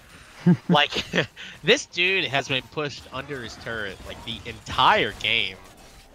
I mean, yeah, just using a lot of his mana to farm, trying to stay as far back from the wave as he can. Obviously taking a significant amount of harass, but avoiding just enough of it that he hasn't been going down. And of course, Lucian, with the Ignite, not generally in range to make use of that. oh, Hottie Williams might be in a little bit of trouble. The Hook is going to be able to find him, and oh my goodness, so much CC coming from the Poppy and the Nautilus. Hottie Williams just honestly got his hand caught too far in the cookie jar. I mean, you were 0-2. Why were you there? Why are you invading? In a 1v1, he might still be able to take the Nautilus. I mean, he can probably pop the Nautilus's shield with his Electrocute. He has more sustain damage than the Nautilus if he doesn't have his shield up, but going into enemy territory like that when you know Poppy's just coming back onto the map, when you know Caston's going to be coming back onto the map, it's just overly aggressive from somebody that needs to be really choosing his plays wisely. This is the most aggressive Poppy I've ever seen. Oh my goodness. I know that there is some value to using the E through a minion, throw your shield at the enemy, maybe try to land a Q if they're too close, but this sustain of the Vladimir is just showing her up. And we're seeing that Jarvan starting to come up as well. Looks like the Cataclysm is going to be able to lock her up, but it looks like the charge is going to be able to get him right back into the Cataclysm. The Flag and Drag not going to be able to hit his Alexander with a pretty good flash. Like, no, not a lot of people can hit that flash over that fat wall, but yeah, you just have to be a little bit careful with how you place it, stunning the Jarvan into his own ultimate, and before the Vladimir can get there, making it over, flashing the wall. A well-played escape from the Poppy there. Although Jarvan did everything that he could have, waiting for the W to go down before his Flag and Drag, just didn't have the damage by himself. Yeah, he definitely doesn't have the damage with a Cinder Hulk. Right. I'm sure the Electrocute's still putting in a bit of work at this point in the game, but just hasn't been itemizing for it. It looks like a return gank going to go towards Alexander, trying to wait for that steadfast presence, and there it is, but the Flag and Drag actually didn't hit, and the ultimate gonna be able to knock them both back. A great play by Alexander, but going towards the bot side. Rebel Fox going really low. The ultimate for Dorquez, able to get that kill, but what a stopwatch. Beautiful stopwatch. The harpoon not gonna be able to hit as the turret shot is gonna be able to hit onto the Pike. Songless is trying to run away with that ultimate. Neutron X not gonna be able to get anything with that flash. Definitely very unlucky, but a lot of aggression in the spot lane. I'm seeing a lot of interesting decisions going down right about now. The Vladimir, yeah, that was interesting. the Vladimir going in instead of queuing to start building up his charges, just going straight in with the EQ in the bot lane. The Pikes stop watching when he had the heal and the movement speed to get him out. Kog'Maw deciding to flash in when Sivir's clearly going to be able to outrun him, and she was not that low. I think everybody's getting a little bit caught up in the heat of the moment. Maybe need to take a minute and cool down. Honestly, I think the stopwatch wasn't that bad because the turret shot was about to hit him. So, like, I definitely get it, but like you said, the heal was up. But actually, Big Brain Mid might be in a little bit of trouble. Darkest is there along with Canadian Champ. Big Brain Mid is just getting locked down for eternity. The Canadian Champ able to pick up that kill, and Hottie Williams is here, but it is a 3v1. What are you doing, my dude? Well, I mean, he survived. Okay. Canadian Champ might be in a little bit of trouble. Yeah, he had to burn his flash, though. Not sure what exactly the Jarvan was looking for there. But this duo of the Pike and the Nautilus just absolutely going ham all over the bot side of this map. Nautilus, ever since he's hit level 6, just starting things off with his ultimate into hooks that they can't miss, into his passive, the stun from Pike, the slows from Nautilus E. It is an extremely difficult duo to deal with. Ooh, Alexander and Skylines are going at it. Alexander is at a very low health advantage here because Vladimir can just sustain up for eternity and somehow still a level down as well. So needs to be really careful trading with this Vladimir. Yep. Poppy, not exceptionally far behind in experience, but right now it's just across the border of a level. Now, going for all these aggressive trades when itemizing fully defensively, no Sheen, no Bonnie's Cinder even for the AoE, just tank, and trying to deal enough damage to a Vladimir to burn him down through a sustain. Quite questionable. You know what else is pretty questionable? What's that? How is Kog'Maw and Pyke pushing into a Sivir Karma? That's pretty interesting. These are next. Might be in a little bit trouble. He doesn't have the flash from that last little tower dive. Rebel Fox able to pick up that kill as Kaze was going down in the mid lane. Big Brain mid doesn't have any more mana. Canadian Champ able to pick that one up. So a lot of action happening all over the map. Lots more happening.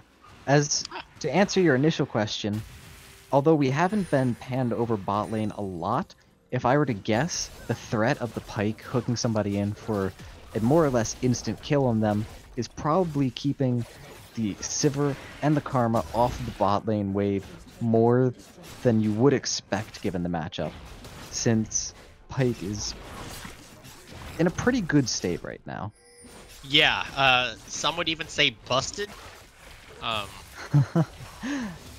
believe that the buffs to his ultimate were on this patch, so yeah, it's just in the early game though. Oh, okay. Let's see. The Jarvan is going in. The Cataclysm not going to be able to hit anybody, but it did lock up Alexander and Darkez for the time being. Skylancer is trying to run away, but the hook and the ultimate coming out for Darkez. That is a double kill, and Alexander going right back onto the Lucian. Not enough damage going out for Darkez, but now Alexander might be in a little bit of trouble. She did get rooted, but now the Exalted going down on the Kaze. Big Brain mid is trying to kite it out, and he actually is going to be able to. And Kaze gonna be going down. It is overall a 1 for 2 going in the favor of Furious Gentz. Or sorry, it is Phoenix Rising. Yeah, okay. Yeah, good for them. Okay. Wait, did they get the Rift Herald? Who got the Rift? Okay. The Rift Herald is in the hands of Nautilus right now. Nautilus, yeah, okay. Yeah. I thought it went to the Vlad for a second. I was like, wait a minute. Because I just saw him in that pit with the purple thing, and I was like, oh, okay, well. But, yeah, okay. So, on the back of a fight that they had already won, K's64 going a little bit too far, perhaps forgetting that he hasn't built up his CDR yet, trying to ult towards that Lucian, who just has too many dashes, too much movement speed, able to kite it out underneath his own tower. So, we are seeing a very similar story to what happened last game. I mean, even though Furious Gentz is behind on kills, they have 2 towers. They got the 2 first towers of the game, so... Yes, it seems that Furious Gentz seem to be reasonably proficient in taking towers, but not necessarily in building up gold leads. Yeah, they're still behind. They're still behind by 1.5, so... Some of that can be attributed to the Pyke with his extremely fair gold sharing mechanics. Fun and interactive. Not actually trying to hate on Pyke, just pointing out that is probably... I am. Alright. Just pointing out that is probably a large part of the reason that they're keeping up in gold, along with the Nautilus's farm advantage and the costs. Neutron X might be in a little bit of trouble? Okay, never mind, so it could be flashing away, but... Oh, actually, Canadian Champ is in the front line here. Hottie Williams is going to be able to get the Cataclysm, and he had to flash away. So it looks like the Dragon is going to be coming up very shortly here. Let's see if Furious Gentz can do something with this little positional advantage that they have right now. Yeah, an intelligent use of the ultimate there by the Nautilus, getting it through almost everybody that was attacking him. I believe he hit 3 out of 4, but being stuck in that Jarvan ult, just being forced to flash away anyway. Oh, the Big Ray mid going to be going down. Oh, but not before taking Alexander with him, and we're going back into the bot side. They're going right on the Neutron X, and he's going to be going down, but Karma went down as well. Canadian Champ is on the song list, but he flashed forward, going for the pike. Couldn't get it though, so now it's Canadian Champ versus the world here. Let's see if he can pull it off. He's trying to get a kill on a Hottie Williams, going very low, but the heal is going to be able to save him as Vlad able to pick up that kill. Darkest does have that ultimate available, but not going to be going in, and Furious Gentz going very, very aggressive here. 2 for 1, and it looks like they're going to get the dragon as well. Or 2 for 3. Man, my number game is not doing good right now. Sorry, there's a lot going on. It's very drawn out. Can't just look at the scoreboard and see who's dead in this game, because their fights are dragging on for minutes at a time. Well, in this whole series. Yeah, like there was a fight on the top side. I was like, okay, well, and then there was a huge fight on the bot side. It's a very chaotic game. Absolutely. So on the top side, you can see Aliskander trying to lane against Big Brain mid, despite having built entirely magic resist up till that point with the Merc Treads, the Adaptive Helm, now starting to build into the Sunfire Cape, but having a lot of difficulty laning against that Lucian. K64 came up to help him out, but didn't make it there in time to save Aliskander's life. Do you agree with this Adaptive Helm from the Poppy? Later in the game, I believe it could be effective against the Vladimir, and of course the Vladimir alone, but at this point he doesn't have the cooldown reduction to let him spam his abilities quickly enough for the Adaptive Helm to really be ideal here. Yeah, like I feel like Spirit Visage would be so much better in this situation. I feel like honestly, I don't even think you need to build the Adaptive Helm. I'm gonna be completely honest with you.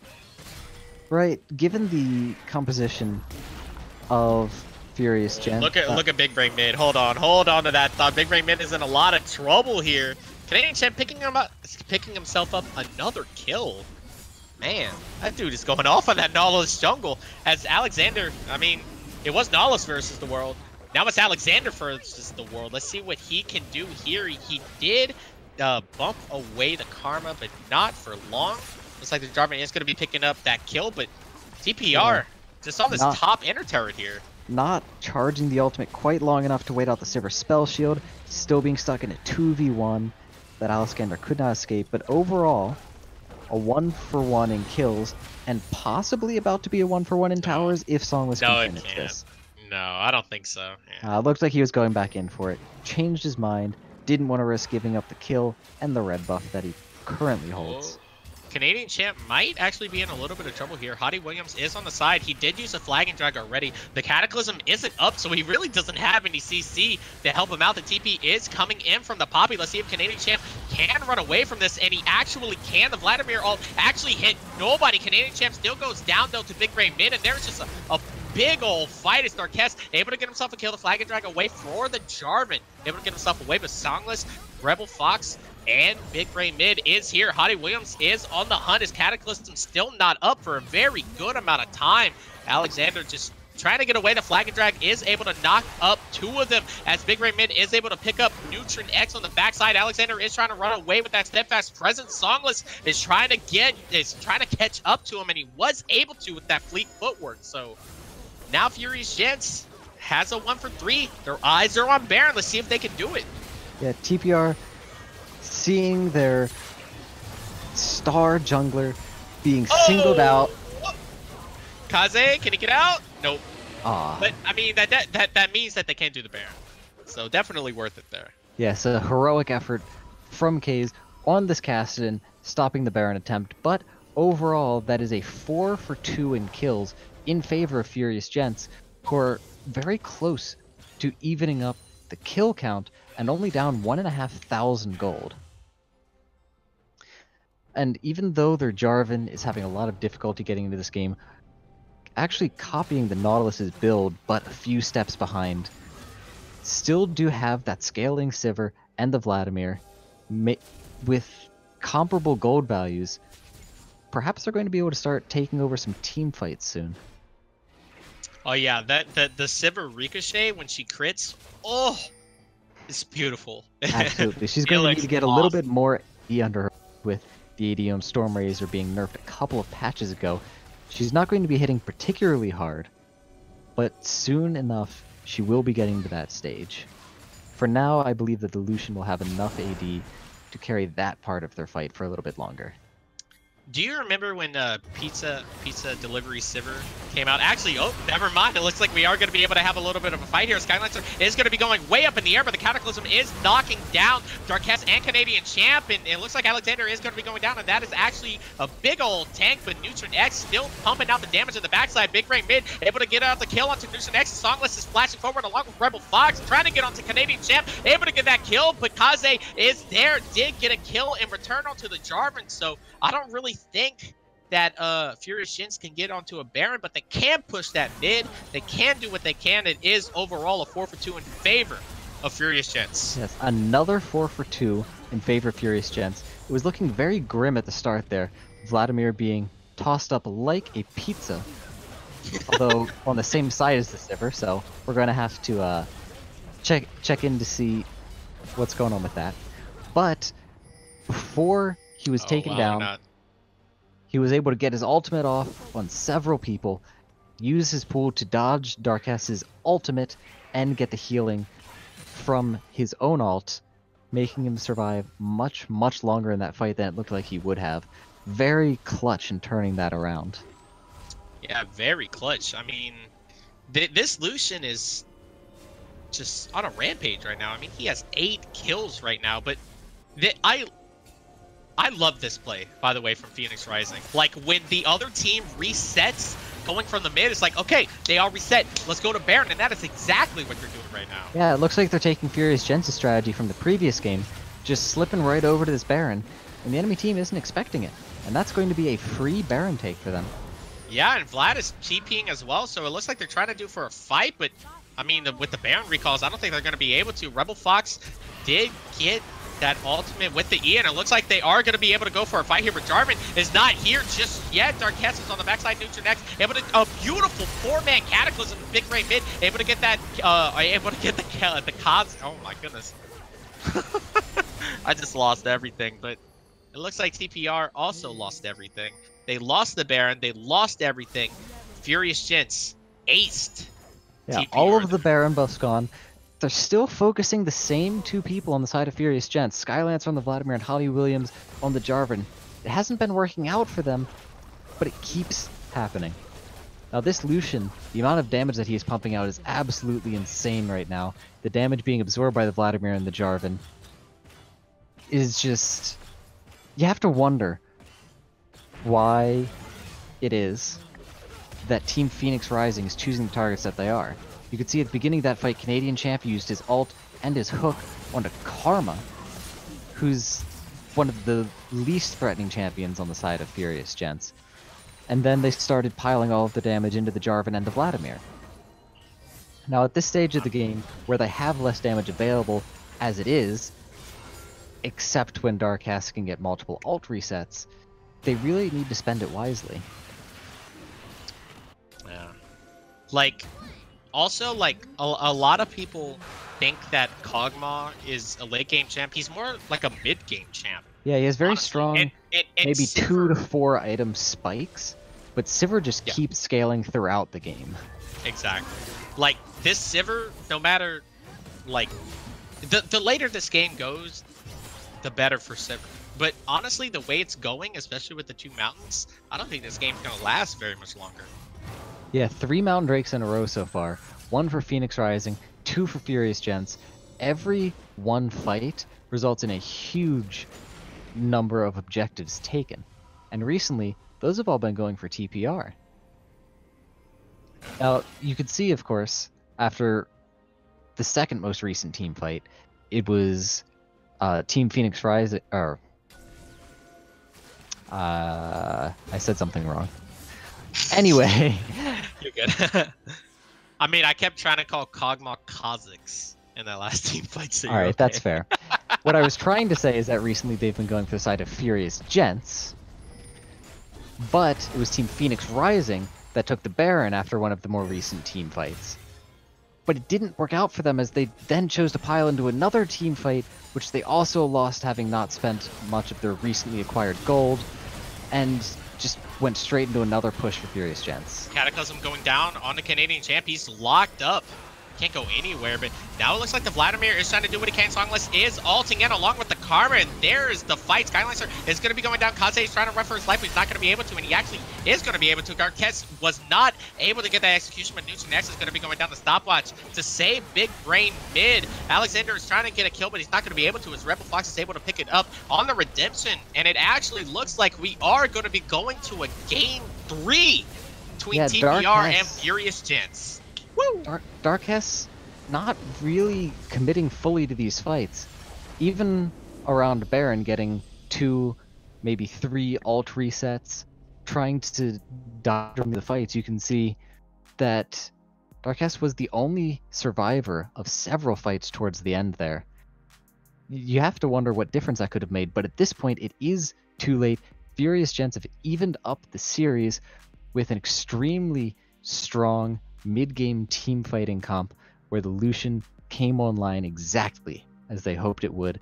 The Sivir actually ending deathless, 5-0-13, picking up Infinity just in time for the last fight to take down Team Phoenix Rising. Yeah. And, I mean, I'm not going to put, well, I don't know. Like, I was going to put the blame on the Nautilus jungle initially, but then I was like, okay, Jarvan really didn't do that much either. And, like, Canadian Champ just held his ground as a tank.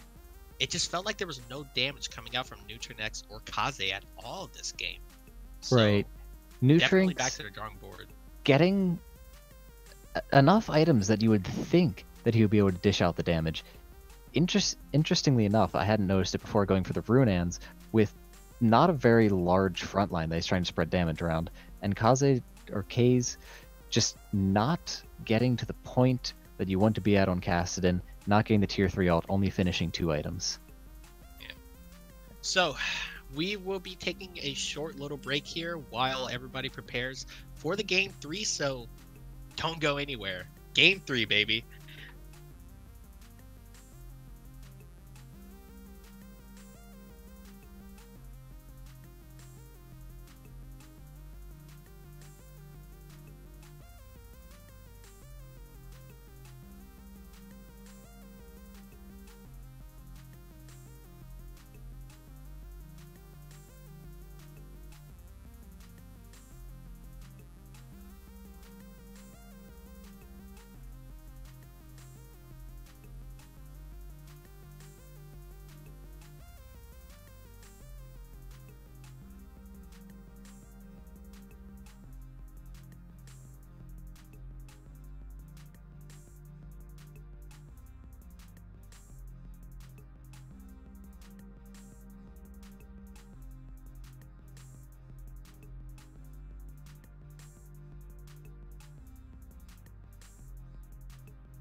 And we are back.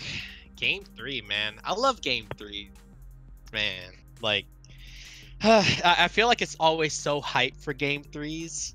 Like, and this feels like a very hyped Game 3 to me because, like, Game 1, it was just a huge throw. Game 2, also a pretty huge throw, in my opinion. Well, not huge, but it was a throw. What do you think about it? Like, I don't think that in either game the gold lead ever extended far enough that it was a guaranteed win or should have been.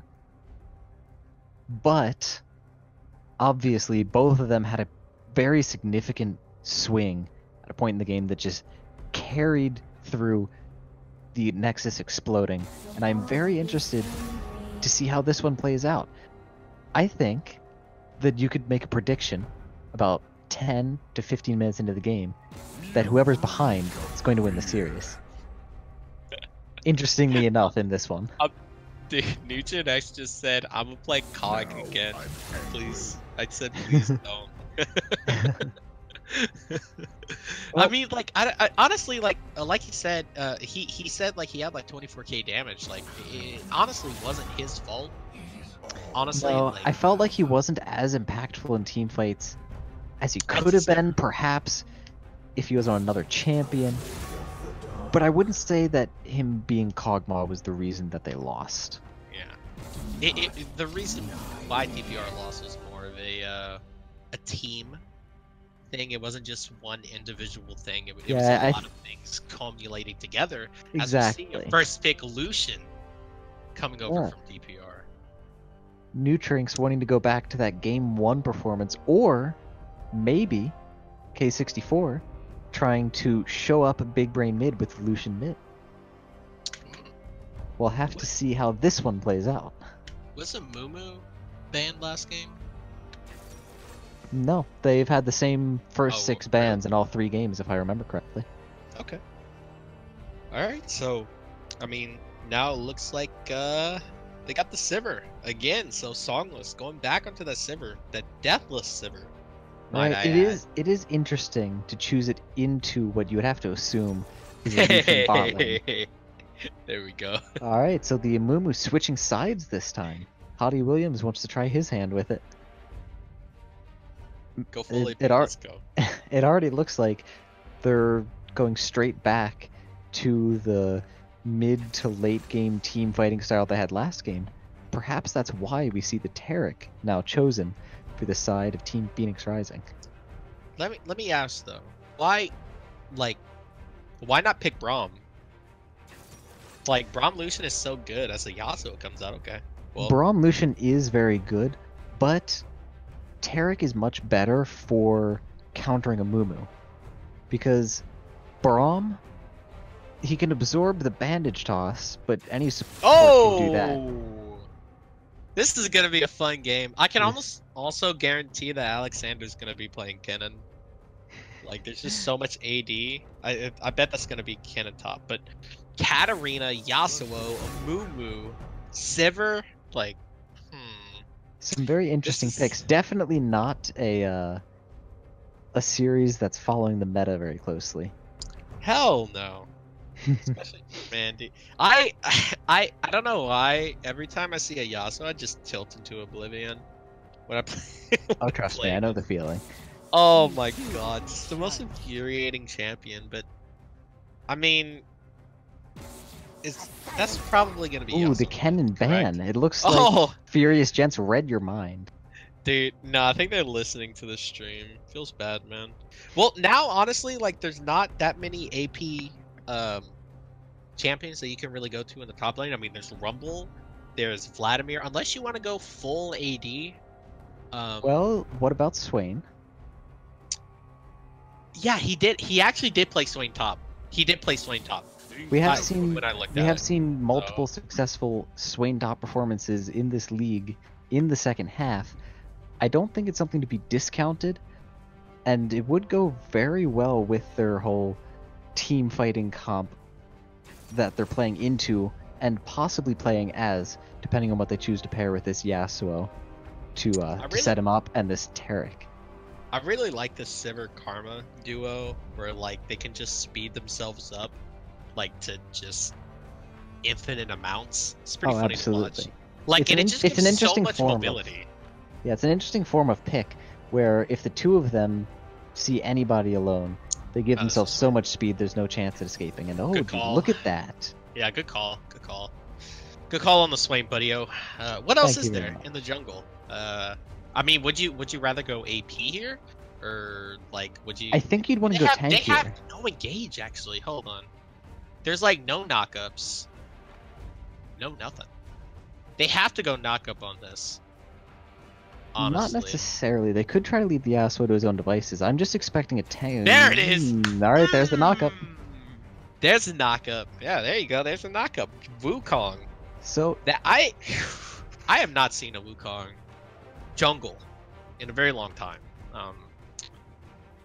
I have one too recently, but would it go good into the Amumu though? Like, probably. Wukong right? definitely has the ability to duel Amumu.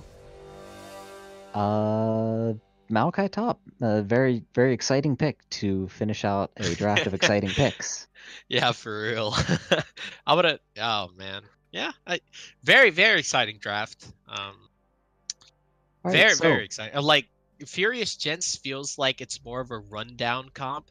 Like legitimately, Sivir just presses R, Karma presses RE, Maokai just presses W on somebody, and then we find out what happens. So it's interesting to see how these comps match up. Both sides have some very potent AoE ultimates that can be used to start off and potentially end very quickly team fights, with the Amumu going with his own ultimate followed up by Katarina's, with the Wukong ult going directly into Yasuo's, and Swain moving on up with his own ultimate into the middle of the fray.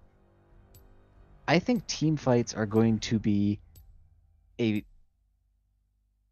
mess, but extremely fun to watch, to see who it is that manages to get off their combos more effectively, who actually ends up deciding to engage them, and who chooses to play reactively. I mean, on the side of Team Phoenix Rising, Taric can allow them to go either way. He can use his ultimate to defend against Katarina's, and then they can re-engage afterwards, or he can use it to provide protection to the Wukong as he dives into the backline. Both sides will have some very important decisions to make in team fighting, and where it is that they want to allocate pressure in the early game. This is interesting. I love drafts like this, man. Like, it's so fun to watch. Like, I feel like I'm actually like just watching a game. You know what I mean? Like, it's just so fun to watch. Like, I'm excited for this Wukong Yasuo. Honestly, Wukong Yasuo right. Taric. Like, so, man, I wonder how this Swain is gonna be able to fit in though. Honestly, like, because like. Wukong is just going to be going in. Yasuo going to be going in. Is Swain going to be right there with them? Well, he's not going to be right there with them. I believe that his role will be more of providing some additional CC after the Yasuo ult ends, perhaps picking out somebody that Wukong has already knocked into the air and bring them closer to his team so the Lucian can get on them without putting himself in danger, and moving around the edge of the fight some perhaps to provide his own damage with the consistent Q spams, with his ultimate draining away at them. And to be frank, he's the closest thing that they have to a frontline on this team, unless Wukong decides to go tank and just allow the Yasuo to do all the damage for them. Or if Taric goes for a less supportive build, which I don't really see either of those things happening. Let me run something by you. I am honestly very excited for this Katarina, because there is no point and click CC coming from the side of TPR. Like, if Yasuo and Wukong go in, that leaves Katarina just able to hit the backline of Lucian, you know? That is true, but Taric being able to split his ultimate, of course, among two different points, he could have one point of his ult be going in with the Wukong and the Yasuo, and the other on himself and the Lucian. So their divers can't be killed off very quickly or very efficiently, and his backline is also safe from the Katarina. I think there's a lot of pressure on Darkest this game because the Wukong Yasuo combo is pretty cut and dry. You know what it is It's that they'll be doing. nasty. Nasty is what it is. I think a lot to really have some more thought and to have more planning in team fights is going to be on Darkest, and I'm very interested to see the Taric performance in this game. Who are you thinking is gonna win the series? Based on the comps right now, I think I'm going to go with TPR. I'm going with Furious Gents, so it's looking like it's going to be the first time me and you disagree. But while we are getting into the loading screen, we will be right back with a word from our sponsor. My name is Tim Borseth, and I own and operate Games XP in Decorah, Iowa. Games XP is a geek paradise. We carry everything from Pong and Atari all the way to Xbox One and PS4, and all the games that would go with those consoles as well. We also carry a ton of movies. We have handheld games. We have Magic the Gathering, Yu-Gi-Oh, Pokemon. We have D&D and Pathfinder. We carry Warhammer 40K. We have a vintage Star Wars selection. This place is great. My wife and I have had 6 kids, and they are so much fun to work with here at the store. They run the store as much as I do. And we now repair cell phones, game consoles, computers, and small electronics. Our store is instant fun. Not only is there cool music and cool stuff to look at, but we have a game room that is so much fun. It's free to play, and you just plug in your game system and enjoy life. The Game XP motto is bringing joy to people's lives through our products, people, and a place to play. So you have got to come to Decorah, Iowa, and check out Games XP and experience this geek gaming paradise. So we are back, ladies and gentlemen, for TPR versus Furious Gents. I might have to cut you off a little bit. We are seeing an invade already. Oh yeah, we are seeing an invade with the Flash Dazzle going right on the Hottie Williams. That's another first blood on the Hottie Williams. Man, this guy is not having the best early games. Just not respecting these invades very well. Oh man, that gotta feel bad, dude. Yeah, something that I thought was interesting in that one was that the Amumu was already within the stun from Taric, but Taric was expecting a flash from Amumu and tried to follow it, but Amumu never responded with a flash. He was ready to take it. I mean, now Taric don't have flash, so I mean, right. So that could actually be quite a gank, a sore point for their bot lane, playing into Sivir Karma as a melee support with no flash. Yep. Yep. So we did see Lucian in the bot lane first game. Then we saw him in the mid game second game.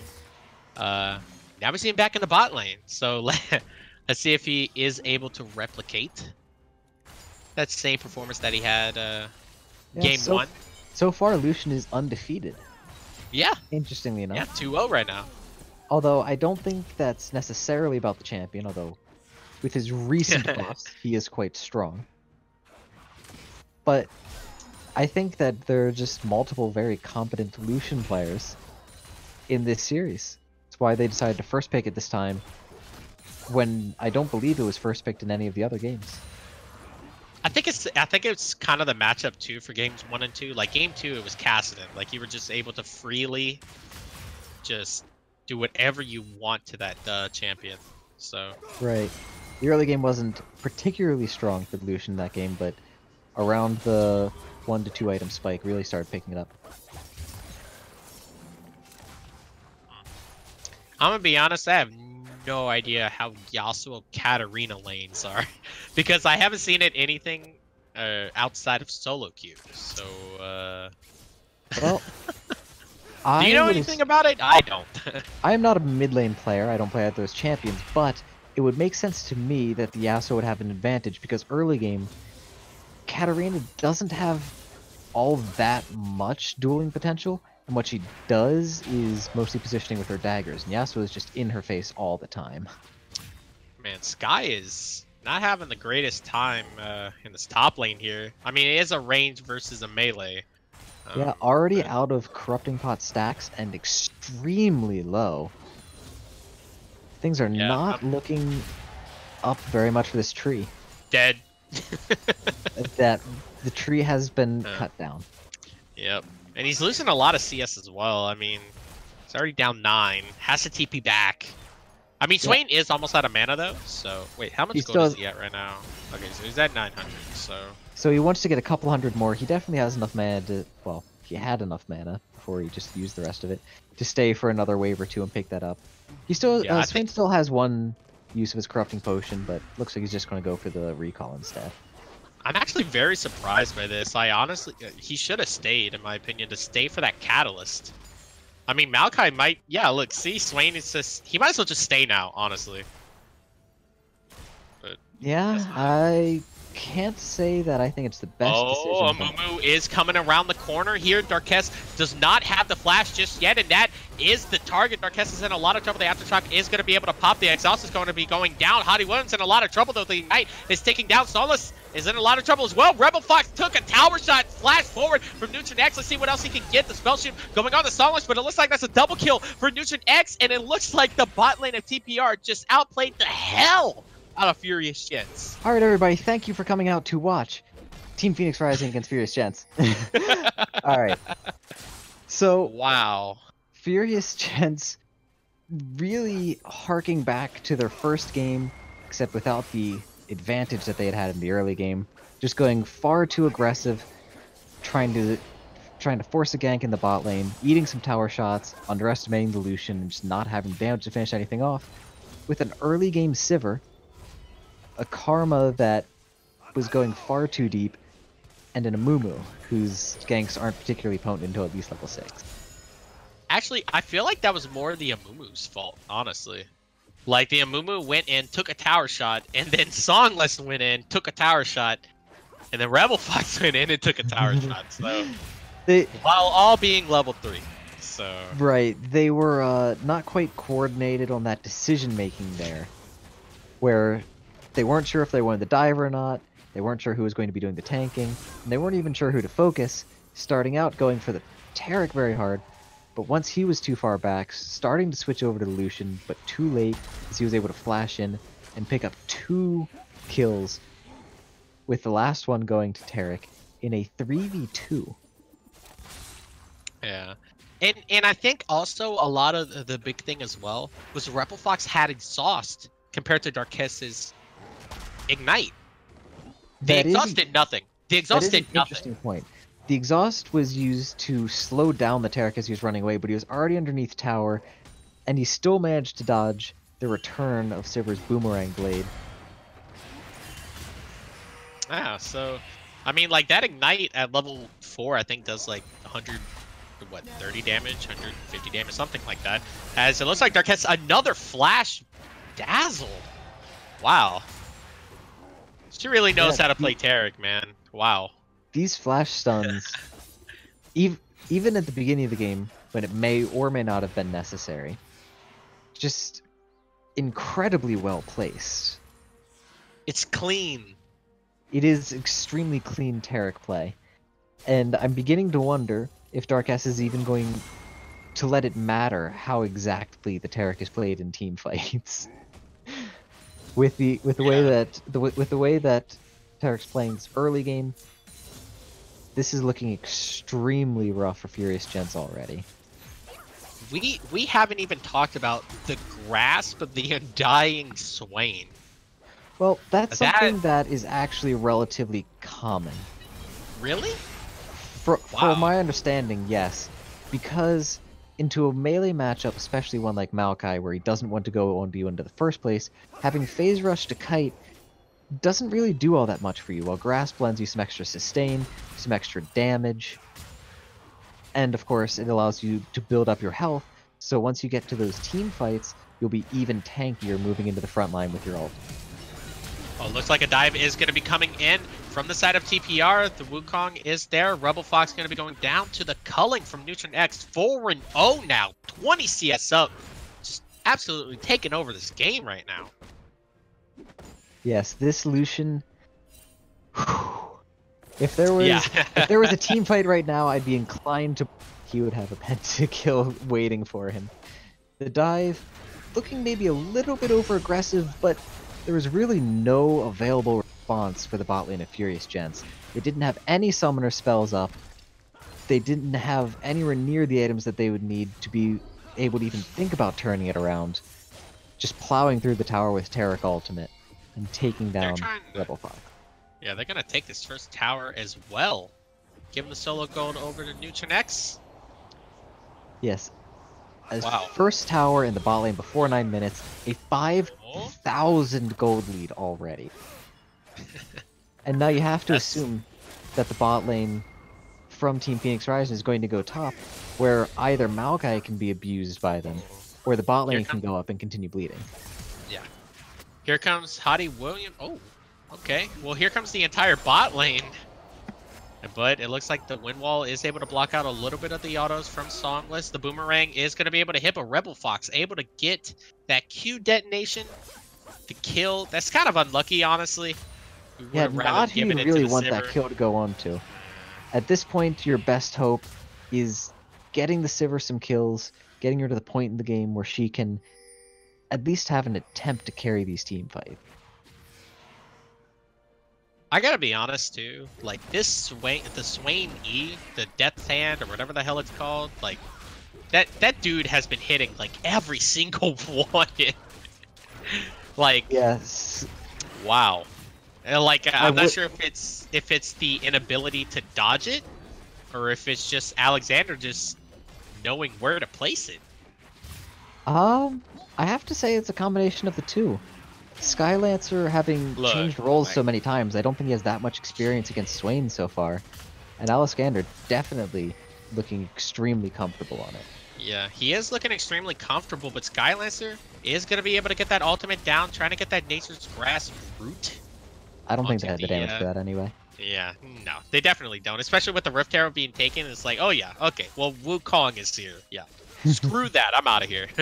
Right, but I mean, 2 tanks with not even a single full item trying to go into a Swain. Oh, Big Brain might be in a lot of trouble here. The last breath is going to be going down, and looks like Canadian Champ is here as well, but the Ignite ticking down, going to be able to get that kill onto Kaze, so... Oh, it looks like Rift Herald is going to be spawning as well, so... Right, going to get a little bit of a push here. This is normally the point where we'd start talking about stemming the bleeding, but at this point, I'm not even sure how they would do that on the side of Furious Gentz. Like, this is TPR's game. You can tell they're like, all right, we're tired. We want to go to bed. Yeah, they said, all right, let's get this game over. You know what? We're tired of these close games. We don't want to be stressed out over this one. Let's just get it done and get out of here. Yeah, I mean, they're 6k gold up right now. Yeah, 6,000 gold in 11.5 minutes. That's essentially, throughout the team, 2 full items up in a game where there's only 1 completed item, which is the Blade of the Ruined King on Lucian. Oh, and now the Phantom Dancer on Yasuo. Yeah, I mean, now Yasuo is also 20. Yasuo's 20 CS up. Swain is 30 CS up. Lucian is 30 CS up. Well, 20. But Hottie Williams is going to be able to get a good root, but there's no damage to follow it up. Canadian Champ is here. The last breath is going to be able to knock up Rebel Fox and Songless, but it looks like the Yasuo is going for Songless, and Neutron X is doing what he can. Kaze able to pick himself up another kill of Flash from Neutron X, along with the Blade of the Ruined King active, able to get himself a double kill. That is a kill per minute for Phoenix Rising.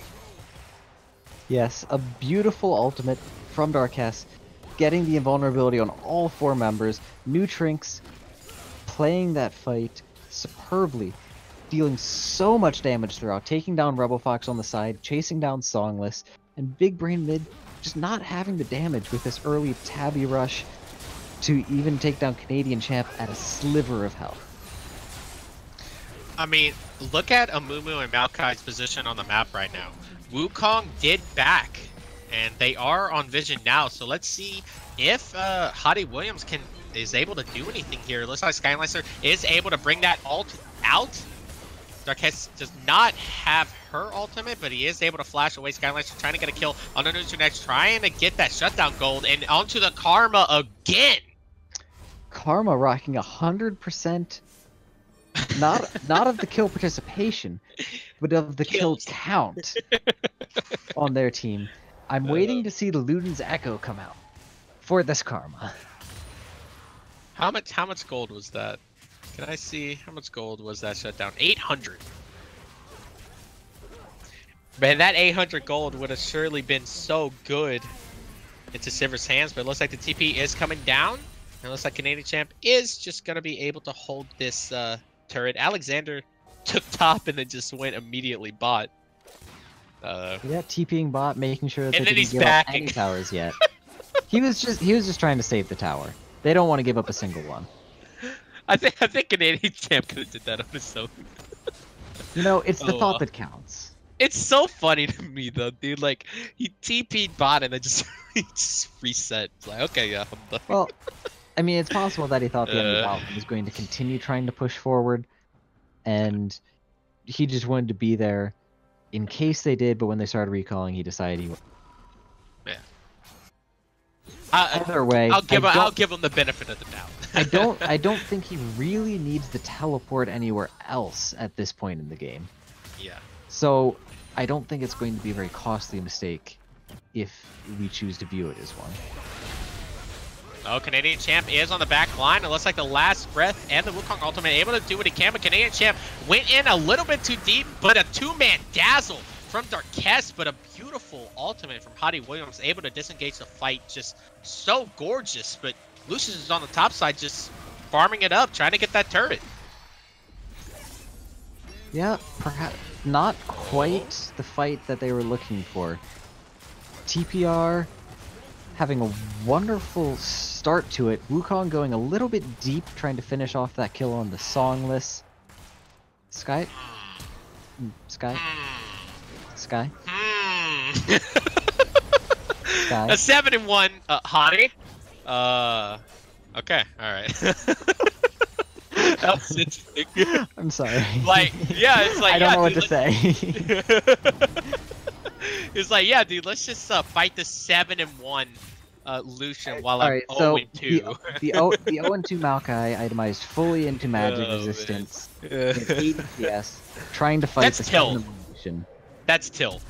That's tilt, 100%. Yeah, it's like, hard to view it as anything else, really. Oh yeah, like that's a done move right there. I feel that, honestly. So just as I was starting to get into the fight in the mid lane where Alexander didn't seem to utilize Swain to his full effectiveness and they didn't get very much out of it, well, the enemy top laner had an equally questionable fight on the top side. Yeah, it all happens. I mean, honestly, Skylancer has had a pretty good game to this point, I'm gonna be honest with you. I think the Akali game is pretty good. Oh, series. It wasn't exactly his fault. Yeah, series. Sorry, series. But Nutrinex might be in a little bit of trouble here. So, yep. Going down to the Katarina, not the Karma! Woo! That's 2 kills now on the Katarina, not on the Karma. Hell yeah. There you go. That's where you want the kills. Oh, there's the finished Gunblade. Alright, Katarina has hit full build. It is time for her to carry. I mean, like, Lucian is pretty squishy. I mean, Katarina is still an assassin. Right, you know? But with the Taric Locket that's just been finished, his shielding and healing that comes out constantly, and his ultimate if things really start to get messy, I don't think Katarina's going to be able to get a successful one-shot off on her. Yeah. I mean, like, we're literally just seeing Wukong invisibility, press E, then press R, then Yasuo presses R, and then that's the fight. Like, like Yasuo's just that's it. Yeah. That's a fair summation of how these fights are going. Yes. Yeah. No. I can only assume that Wukong is going for a Youmuu's next. He could go for a Duskblade, but I'd rather see Duskblade. Youmuu's. I'd rather see Youmuu's for the longer range engaged through his stealth. Oh, well, there's the ultimate from the Wukong, but no last breath as Yasuo just wasn't there, but I mean, still big brain mid, still went down, but Rebel Fox got another kill. Darkest and Alexander is trying to do what they can. It is a 2v4. The Cosmic Radiance is going down, but Neutral Next is here for the fight. Cosmic Radiance went onto all of them. Alexander is able to get, or sorry, yeah, Alexander is able to get a kill onto them. Darkest just got himself a kill, got a double kill for Alexander. This is just, it's looking like a rout right now. So, couple more things to note in that fight. Darkest with the flash double stun, perfectly aligned. Oh, flashed! She flashed again. Yep, the flash God. double stun onto What I believe Katarina and Karma. Can't really remember which two were in there, but what a god. Oh, Neutron X might be going a little bit too deep to think heal. he has enough He's life actually steal to able make to it out of here. save him. Yeah, he does have enough life steal to save himself along with the Darkest heals, but now the Dazzle is able to get himself a double kill. Songless in a lot of trouble. The Culling able to get himself a triple kill. Rebel Fox might be in a lot of trouble as well as Neutron X is just dashing his way towards the forefront of the fight. Could not get the kill on the Rebel Fox though. As the last breath just going in. Kaze just a little bit too deep, buddy. Execution going to be going down. Neutron X not going to be able to go down, but looks like this mid inhib turret is going to be going down. all right. So going back to the last fight, Yeah. what I was going to say is that the Taric ult was also extremely well placed yet again. Everybody in the fight on the side of Team Phoenix Rising getting that invulnerability, and then Swain moving on to 2v1 the enemy bot lane, chasing them towards their base, while we were unfortunately focused on the Maokai being cut down by the Yeah, I know. Why was I focused on the Maokai? I think he was taking more consistent damage. League's directed camera is a little bit troll, Oh, well. but I think the results of that fight speak for themselves at least. So this is a 14,000 gold lead for the side of Team Phoenix Rising. Yeah, 14,000 at 21 minutes. But That's, I have to give some respect to Hottie Williams still going that AP build. That is I like resilience it. right there. That is resilience. Yeah, dude, that's respect. I mean, Rebel Fox might be in a little bit of trouble. The Tornado going to be able to hit. The last breath going to be able to get him. Neutron X trying to do what he can. The Culling going out, but the minion wave just got in his way. Unlucky. Songless had to flash away though, but I mean, now it looks like the Phoenix Rising is just going to try to get a push onto the mid lane. Neutron X is here. The Bandit Toss is going to be able to do what he can. The Yasuo doesn't have last breath, but a lot of damage is still coming down. Neutron X is able to get himself a kill onto the Maokai. That's a double kill onto the Katarina, and I mean, this is looking like GG right now. Yeah, Think with it only is. 2 members up, and with a 16,500 gold lead at 21 minutes, That's I a don't lot. think they're going to be able to defend their base. Yeah, I don't think they're going to be able to win this game. Just a last ditch effort. Go into the Nexus. Do it. Do it. Do it. They're not doing it. Well, it I looks hate like them. it looks like you would have had better luck continuing to follow my predictions for these games. I'm sorry. Oh man, I know, dude. you were close. You were close. You almost had it right. I was feeling the underdogs that game, dude. Come on, I was feeling it. All right. But I respect that is gonna be the game between Phoenix Rising and Furious Gentz. Phoenix Rising able to get that 2-1. So now we have to pick the MVP, and who do you think is the MVP? I already know, but I want to know who you think. Personally, I think it could be either bot laner from Team Phoenix Rising. Because you were going to say? I was gonna go Darkest, honestly, because like just so many flash. That Taric in both games was just so good. Well, the question we have honestly. here is, would we rather talk to the Lucian one trick or the Taric one trick? No, I'm just messing around. They both had extremely impressive performances on the champions multiple times. The question is, who is it that we are more interested in interviewing? I think your initial gut reaction is perfectly fair. Let's hear from Darkass. Yeah, where's Darkass? Oh, me. Oh! Hi. Hello. Hi. Hey, Congratulations! You have been randomly selected from a hat to come and speak to. All right. Oh, Congratulations! You have been selected as the MVP of your series against Furious Gentz. Cool. Thanks. man. Nice flash dazzles. Oh, thank you so much. I honestly don't play Tarek that much. Like, so I'm really not a Tarek one trick. Thanks though. That was actually going to be my first question: is just how many games do you have on this champion, or does something just align in your view like the stars? Where you see, yeah, do the stars just align and you see, I can set up the stun at this angle, it's perfectly matched up with them, my flash is just in range. Yeah, I guess that's my mindset usually when I'm running people down. See, I thought it was going to be a result of lots of practice. That is quite impressive, I have to say. Yeah, I mean, I was kind of really wanting to, like, show off this match just because last time I really wanted to get that interview, but Kaze got it, so I just wanted to bring it home. Alright, that's fair. Oh, man. A very stunning performance, if I might say so. No problem. With the flash stuns, the ultimates, covering nearly everybody in the fight from your team every time. So, the next thing that I'm rather curious about is, in Game 1, we saw an innovative comp from Furious Gentz. Mm-hmm. Were you at all worried when you saw their champion select? Counter-wise, yes.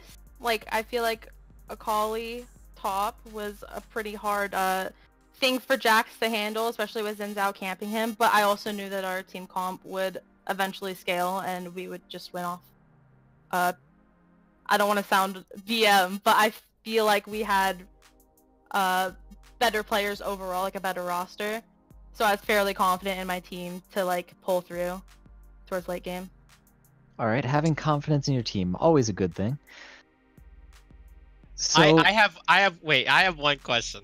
Oh, of course, Right, go ahead. So, in that last game, when you got tower dove at level 3, Oh my gosh!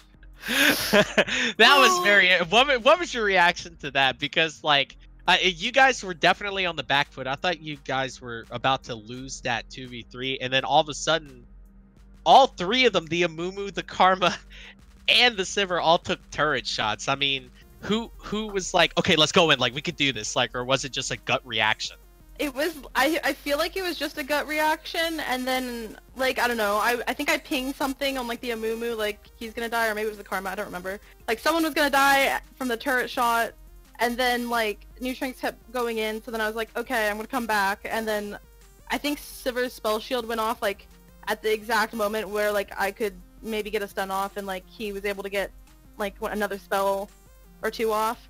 So he was able to kill her, and then we were able to kill the Amumu, which was really nice. I believe it was a flash-in double auto Q or something of that nature that finished off the Sivir to turn that around. I honestly don't know flashy play.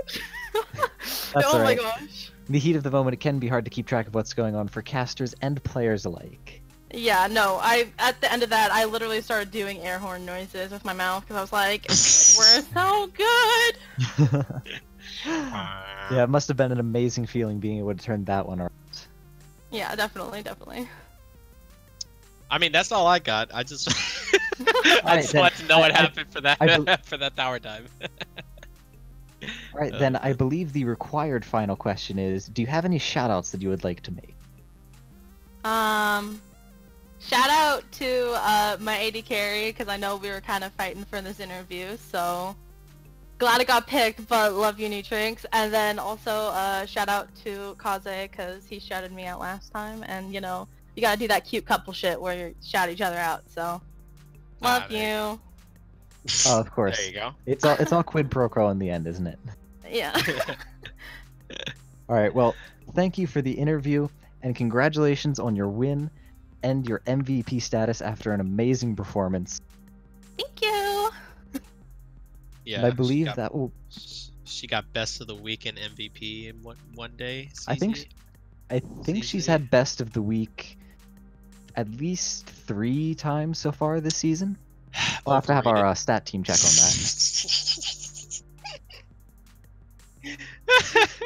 that. All right. So I guess that's it. Honestly, unless you got any closing statements. But I think I'm good. Only thing I have left to say is GG to both sides. A very well fought series overall. 2 extremely close games to bring us to a game 3 that I don't think everybody was expecting. Now, don't forget to go and check out GXPC.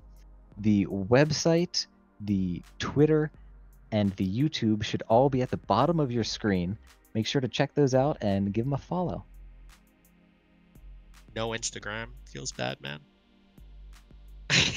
Unfortunate. Well, we'll have to see if our stat team can branch out into that too. Perhaps they need some more duties since they seem to slack on their main job.